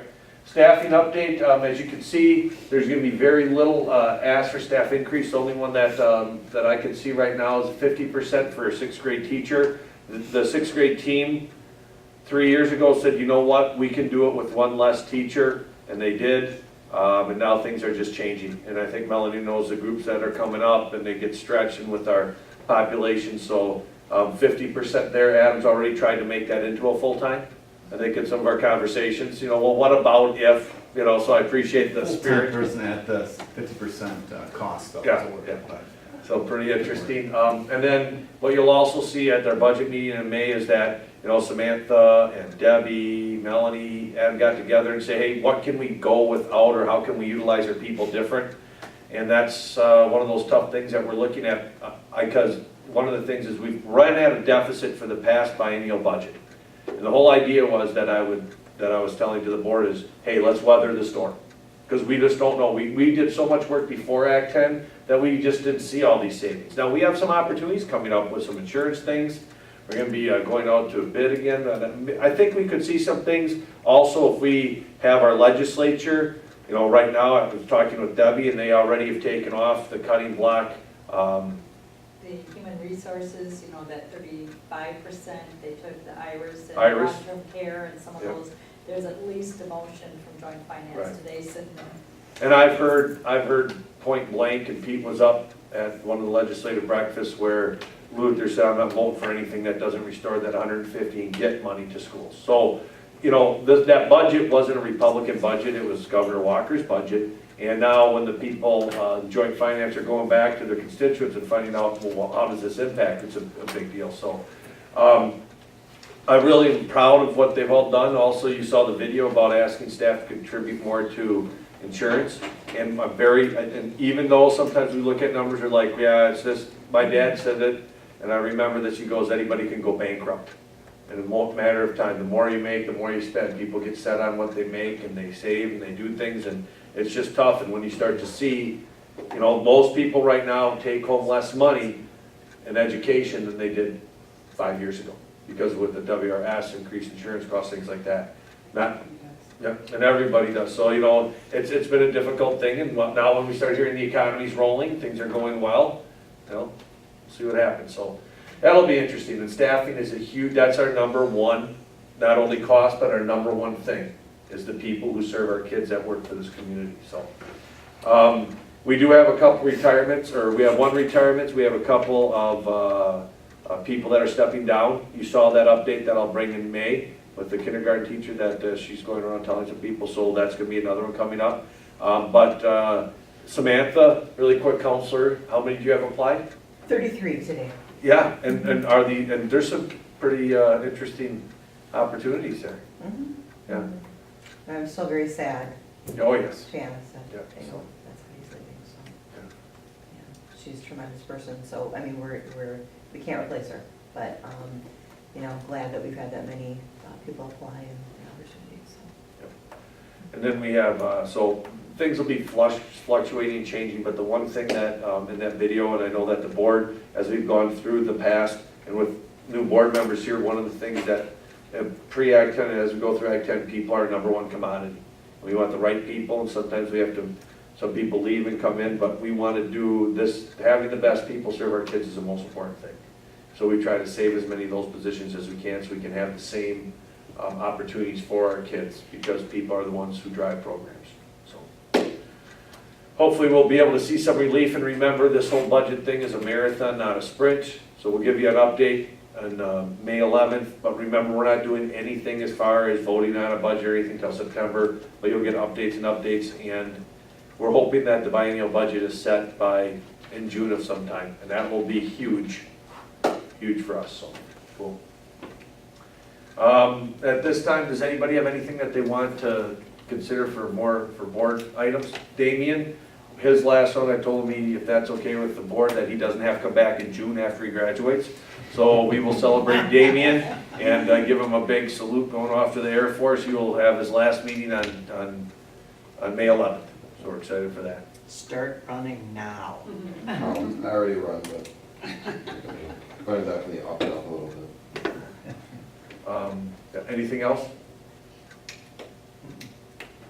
And if you, I don't know, Vicki, this is your second time around.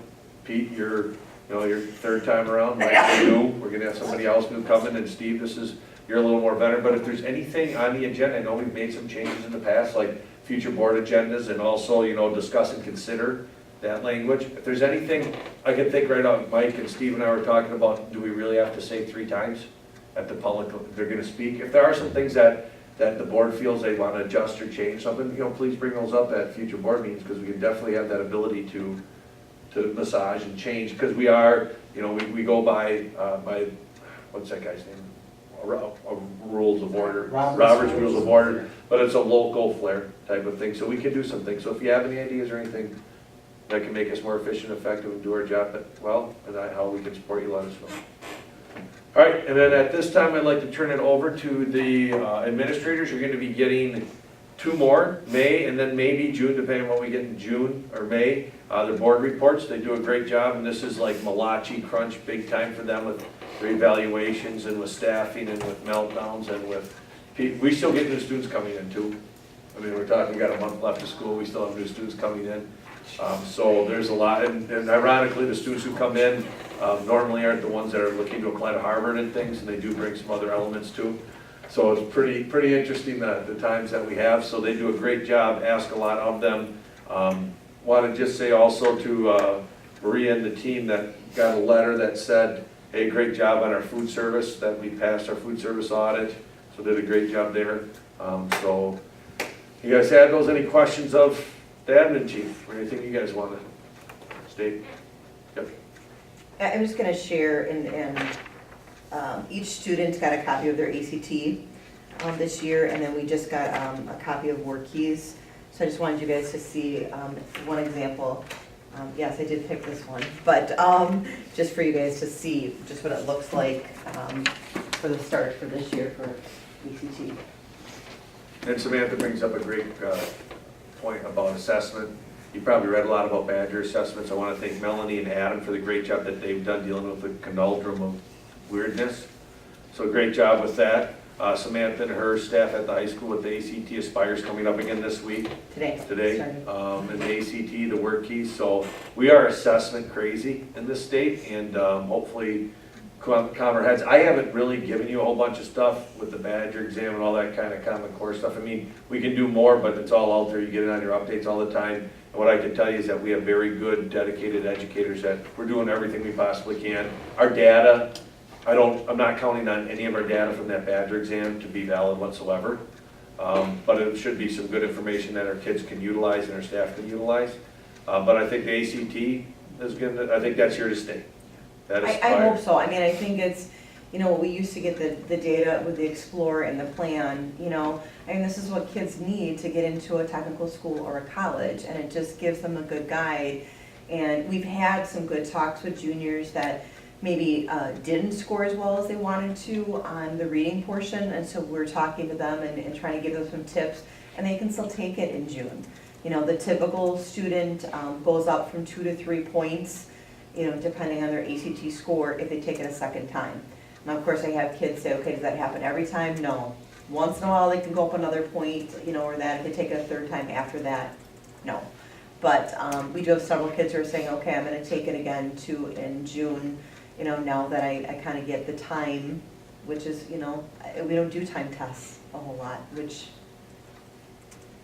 yeah, I guess that's my one, concern with that is that's not really real world. We don't do time tests, but the kids overall did a really good job of focusing and really doing their best. And now it's just trying to go through that data. The junior PLC team going through it.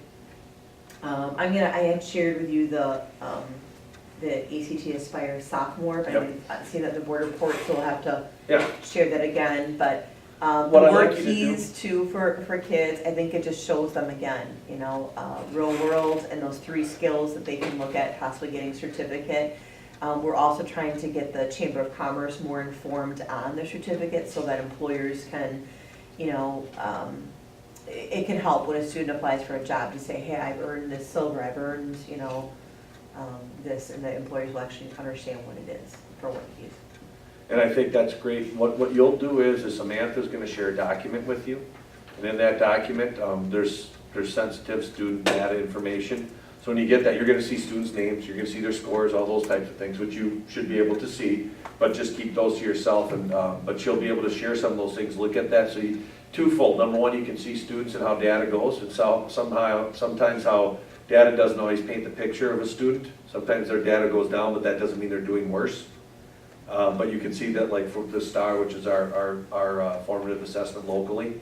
And I think also it's a really great thing for you to see this software PLC, the amount of time Jeff Stratz and the team does to put this information and data together. So they're really focused on students and their needs. Melanie does the same thing, and Debbie too, and Adam also with, when you look at DRE2 and all of our DRA2 and 5, I can't spell that well on that one. And Fontes, or not so much Fontenelle, but also our STAR testing. So look for that. So when you get any data or anything shared as a Google document that's got students' name and information, know that that's not there for you to know about those students, but there for you to learn more about the assessments. And also, if you have questions about that, let her know, or me also. But that you can see what students and the data that we're getting on the students. And then also, I think it's great for you to see the work that's going on by your educators. I will share with my fellow board members, and I know, Steve, you've had an opportunity to go to the legislative breakfasts before, but the last one, as Aaron mentioned, we went up to CISA 6 to it, and there were, I think, 10 of our elected officials there, and quite a representation of district administrators from across the area. And I certainly got an overwhelming sense of frustration from every single administrator. And the one from West Bend looked right at the elected officials and says, our teachers are so frustrated, they don't know who to hate. So, you know, there is a lot of frustration about this constant change in testing strategies, so I think.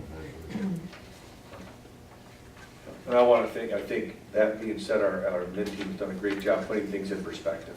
Because that, I mean, it could be a huge meltdown sitting our kids. We're not using them as guinea pigs. Test. I mean, we're doing what we have to, but I think common sense is gonna rule the day. Ironically, I think we're pushed it so far that maybe it's finally gonna make it. So we won't back down. And you'll see, you just saw the thing I just sent on Friday. I'm gonna send another one this week.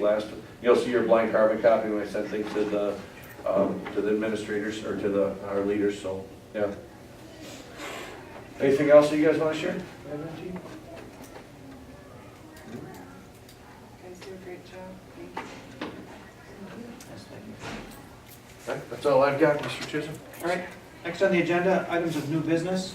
First is to consider extra duty contracts for 3 people to serve as coaches to help with baseball: Brandon Winfield, Frank, and What's that, Kevin? Zach, and Jeff Rollo.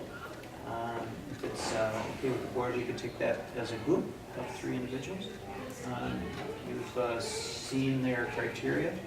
The recommendation is to approve them for this year's baseball season. I'm assuming they're probably already engaged. They are, and I apologize for not bringing this sooner. A lot of things going down, so they're out there. We actually got our first 2 wins on Saturday, which was way cool. Hey, so Friday night, WLA, we beat them in the 2nd game. As a matter of fact, Gary Hansen, he's the superintendent of Rosendale Brandon. He had called me last week, Thursday, and he says, what are you doing? Do you have any idea? You're not supposed to beat the undefeated #1 ranked team in the state in softball. But our girls with Rick Scott hit that home run, and they did good. Then they beat WLA the 2nd game. Our soccer team got their first win, and the baseball got 2 wins. So, although I got a text from my daughter, it sounds like we didn't play so well tonight up in Freedom, but hey, we rode it for a while. So, but they're already rocking and rolling. One thing I can tell you about Coach Purswell is the guy's driven and he cares. He's very passionate. The staff is very passionate, and you know, I think right now we need some arms. We need to build, because I think that's one of the things that he saw bigger than anything is last year. He graduated a whole bunch of people, especially arms. It's hard to win without pitching, but one thing I can tell you is he's passionate, and Mike does a great job with working with them to help keeping things moving forward. So. All right. So I would look for a motion to approve that. I'll make a motion to approve the extra duty contracts. I'll second. All right, it's been moved and seconded to approve the extra duty contract for the 3 individuals. Any further discussion? If not, roll call vote. Mike Streeter, Yes. Steve Yes. Chisholm, Yes. Kowalski, yes. All right, thank you. Next on the agenda, discuss and consider the modification to the Johnson bus contract for 3 major changes that are listed in the agenda. And again, I would look for a recommendation to Check this out first. Take information first. Oh, just do it after. Right. Well, we were in the past discussing Still consider, learning. so we did all, but that's how we used to do it, but starting last year, we did all this stuff before we took a motion. Okay. Since if we talk about it, there might not be a motion, so that was one of our switches, Or a different motion. or a different motion. You'd have to vote it down and then make a new motion. That was one of our members wasn't currently on this board, and thought it would be a good idea. So should I give you some Yes, background? give All us right, the cool. background. This is called opportunity negotiating. I was talking with Kyle, and we had 177-day contract, or schedule next year. Things weren't going so well with some of the Synovia technology on the buses. So, plus we had back, when we had this contract, the fuel was at, a lot higher than it is right now. So all the savings, we weren't seeing anything. John, I mean, it's like buying on futures. So we weren't seeing any of the savings. So talked to Kyle and also, what is her name? She's very nice, from Johnson. What's that? Judy Holzman, yep. And said, hey, can we renegotiate? She said, sure. So sat down and pretty much what you'll see is they're not charging us for the Synovia stuff till it works, which it should work. It's gonna be great for parents when it does work. That's where you can track where the buses are on your phone and know where they're at. Would have been great for the cold weather this year, but it just didn't work. They're going to install cameras on every bus. So there will be a camera on every one of the buses that will be videotaping all the time, which will be huge also. Will that be live streamed to an app, or is it No, just a? no, I don't think so. purposes? That'll just be for Okay, so- security purposes, yep. Okay. And then you'll see that the base rate at 244, that got adjusted down, but if it goes below 50 cents under that, we'll see savings. Before we weren't seeing anything. So I don't know if it's gonna happen, but at least we got that in there. So, Yeah. we'll see how that is. So pretty much it costs us nothing. It gets us, and also 177 days, so we save 3 days. I don't know how that's, so that saves that. And they're also looking at what we do with the private schools, because we have one route, because the private schools are now starting their year so much earlier, so we're still responsible for that. So Judy is looking at that too. But bottom line is, I recommend there is no loss to the district on this, and it would just make, I think, our contract better for us. Okay, I'll make that motion. I'll second. all right, it's been moved and seconded to accept the modifications to the Johnson bus contract. Any further questions or discussion? If not, roll call vote. Mr. Huck, Yes. Goldowski, yes. Chisholm, Yes? Streeter. Yes. Next is discuss and consider 66.03 agreement with the Fond du Lac School District. We do these, not so much, these are more of the unique things, and what a basic 6603, you've had some of these before, it's where the school district or a government agency says to another one, hey, this is a unique, let's work this out together. Before we had open enrollment the way it is, 6603's happened quite a bit. Fond du Lac currently right now, we don't do any with 4K, just count each other since it's such a fluid situation there. But we do have some situations, which was a student who was homeless, but even when you're homeless, you have more residents in one area than another. And we were finding and working through that, so we worked with Fond du Lac, and pretty much what it says is that we pay for the student up until a date, which is about a month ago, and then from there, Fond du Lac pays for the rest. So we have them, we counted them as us, or vice versa, and then they'll reimburse us for the money that was spent finishing the rest of this year, is what will happen. So it's something that allows us to exchange money for services for somebody that isn't one of our members. This is just a one-time? One time, they're always one time. Okay. So we have one with another student where every year I'll bring it up Okay. because of some, and sometimes the 6603s, most of the time it's for some weird situation like this, but there are some consistent times where it's for a student that has significant disabilities, and that we make a deal in order to make sure that their needs get met, and it makes sense for how the funding works. Okay. Where's the student actually attending school? Elmwood. And Amity, the one up.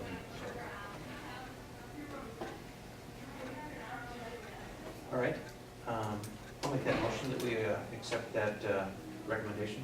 I'll second. Any other questions or discussion? If not, roll call vote. Chisholm, Yes? Streeter, Yes. Goldowski, yes. Huck. Yes. Motion carried. Next is discuss and consider the 4-year-old kindergarten agreements for next year.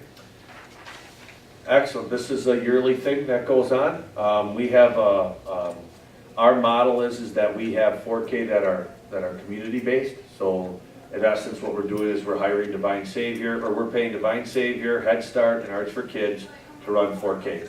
That's a different model than, there's two models. Either the school district actually has 4K like we have 5K. Some districts are like that. But I would say the majority of them. actually 3 models. Okay. We're a model 3. The model that this is kind of, I think, how it evolved, because a lot of daycares had already great work going on, and in order to not take money and resources away from those, kind of work together, you provide those agreements. So we're in the third model, if you will. And Debbie, if you just want to explain a little bit about our partners and how it's Yeah, working. you and I have been here 9 years, and they had 4K up and started 3 years before, so I think it's 12 years in running. We've had the same 3 partners.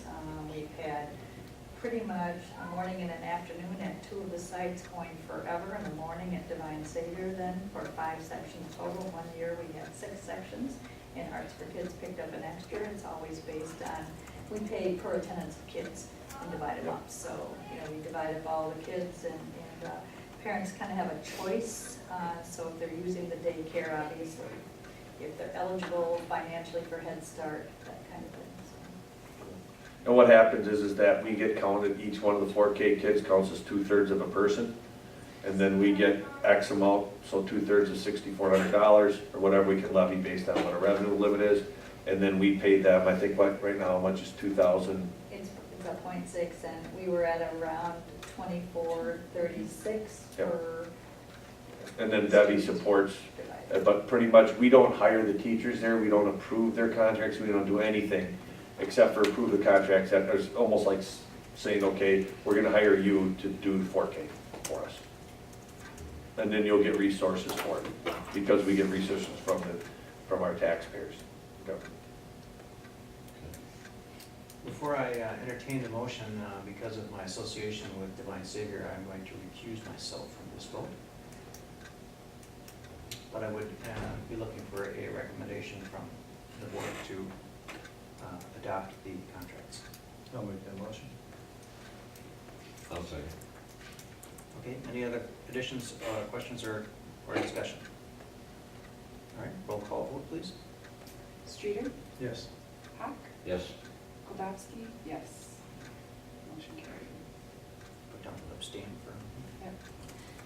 Thank you. With John, there's all kinds of opportunities to make motions now. Yeah. Never had with him. Yeah. He'd like to do that himself.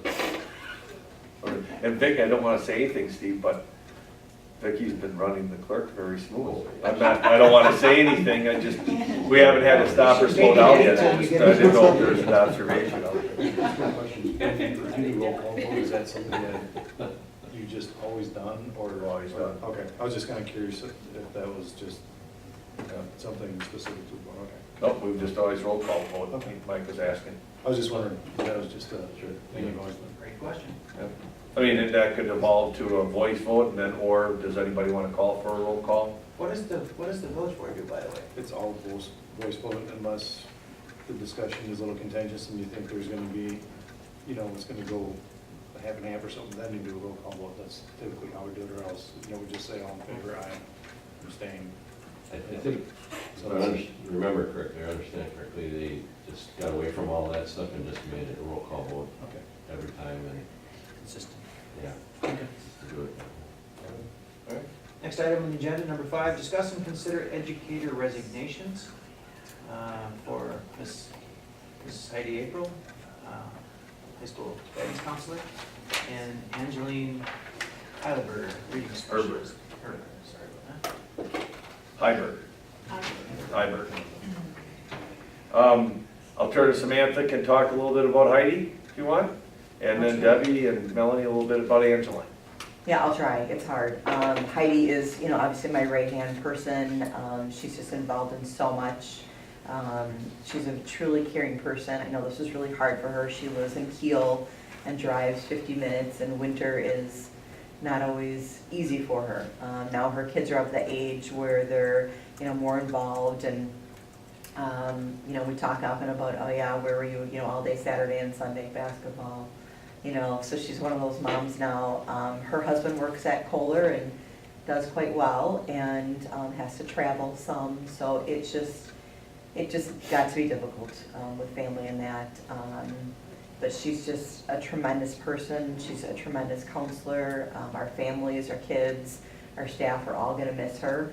I think it's just starting to hit her now. Today we were at the Rotary luncheon, and you could just tell that she was, struggling a little bit. And so, Jenny and I were like, hey, you're going to keep in touch on that. So, and I think, a lot of people will with her, but it's just been a pleasure. I can't say enough about working with her. and all that she does for our district and our families and our kids, and asking her to keep track of some things that probably I don't even remember that she does. So she's trying to write a list, and we're going to work through her days in June to, we're working on the master schedule right now, and it's, to be honest, kind of kicking our butts because it's really difficult this year to get all these onesies in and advanced classes, but we'll get there, and she'll do as much as you can in June before she leaves. But I know she wanted me to share with all of you, just thank you for supporting her all these years through scholarships and committees and everything else. So. Great lady. You said that very well, Smith. The first morning that she was here, the first breakfast, which we used to hold on the first day, I stood in line with her, and before we even got to the food area, I knew she was a special one, and my kids, both worked. The oldest one was graduated already, but the other two worked with her through all the stuff, and she is very special. Angeline, we hired her, we had to even get her a provisional license because we interviewed people that had more licensing than she did, but we wanted that candidate. It was always her plan with Jason that the minute they started to have a family, stay-at-home mom, long-term, that was it, and they want to have many more children. And Adelaide, as cute as can be, I've been over to see her, they live in Chilton, and they're looking forward to expanding the family soon, so keep it going, but she's very, very happy. She is somebody who takes the work that she does very seriously, always has the future of students and their needs at heart, always very dedicated to being that organized individual and looking to the future and coming up with the multiple plans to make whatever the staff needs might be happen. So we will miss her and all of her dedication to the position that she held. And one of the things, don't want to see people leave, but these two candidates, or these two great educators aren't leaving because they don't like it here, which is, like with Heidi, I told her once an Oriole, always an Oriole, it's a bird, just a different color. In Sheboygan Falls, it's a falcon, So she can go there, and I know that she'll talk with Samantha and Jenny. Now all of a sudden we're going to learn about the great stuff they do there, and then she can be one of those people who say, well, in North Fond du Lac, and then can kind of spread the Oriole love out there too. So, and Angeline, I know that she's all jacked up to keep on and do that full time. All right, what's the board's pleasure? Well, I'll make a motion to accept the resignations with regret. A second. Any further discussion on, or questions? All right, motion to regretfully accept the resignations. Roll call vote, please. Hack, Yes? Streeter, Yes. Chisholm, Yes. Kowalski, yes. All right, motion carried, thank you. And number 6, appoint board committee members to the Wisconsin Association of School Boards representative, the CISA 6 representative, and deputy clerk. All right. I don't really know about committees. I'd recommend we don't. We have a facilities committee, but people are serving on that currently right now. Negotiations aren't necessary anymore since there are no units to negotiate with. Policies are about as brand spanking new as we've ever had. So I don't know if maybe, if the board wants to appoint people, and then if we have a committee, right now we only have 2. We have the policy and we have the negotiations, but that could also change. If the board feels that appointing people to the facilities long-range plan could be something that's necessary, we could talk about that, but it seems like people are on that already. Yeah, these that are paid positions are standing committees by policy, where the other ones are, I don't know what the exact word is, but they come up and you do it and then you're done with it, so. And that, yeah. My thought would be to just leave them vacant until there's a need to have a committee, and if, for example, if we have to start negotiating again, we can appoint members to negotiate. I'm fine with that. And then, so the other ones would just be the WASB, and that's the person who goes and, their big duty, and Steve's done that for many years, is down when we go to Milwaukee, where they do the whole delegate assembly. And then the other one would be CISA, Pete's on that one. That CISA is that the cooperative agency that represents us. It's not, I don't know how many people, Becky liked it, and she actually was on board of control for a year, Becky Kissinger, which was a little more involved. They had monthly meetings, but the rep from a district like ours, in this case, would be the annual meeting, one meeting. In fact, there's a letter in the packet with the information about the meeting. That's in June. And then I don't know that we've always went to that either, so. I don't know if we've been rep. Pete, did you? I went to the first one, and then I get the literature for it, so I read up on the issues that are. There's nothing real controversial that goes on in CISA for the most part. So apparently, as president, I'm supposed to appoint those positions. Yes. So I would appoint Steve to be the continued WASB representative. I will continue as the CISA representative, since my name is on the docket up there. And I would appoint Mr. Sayoff as the deputy clerk. And that concludes items of new business that are on the agenda. I don't think it's appropriate to ask for anything else from the floor. Nope, can't do that. Can't do that. That's it. I would entertain a motion to adjourn. I'll make that motion. I'll second. Motion and second to adjourn. All those in favor? Aye. Is that a roll call? Roll call. You got a line for that? Streeter, Yes. Hack, Yes. Chisholm. Yes. Kowalski, yes. At 9:08.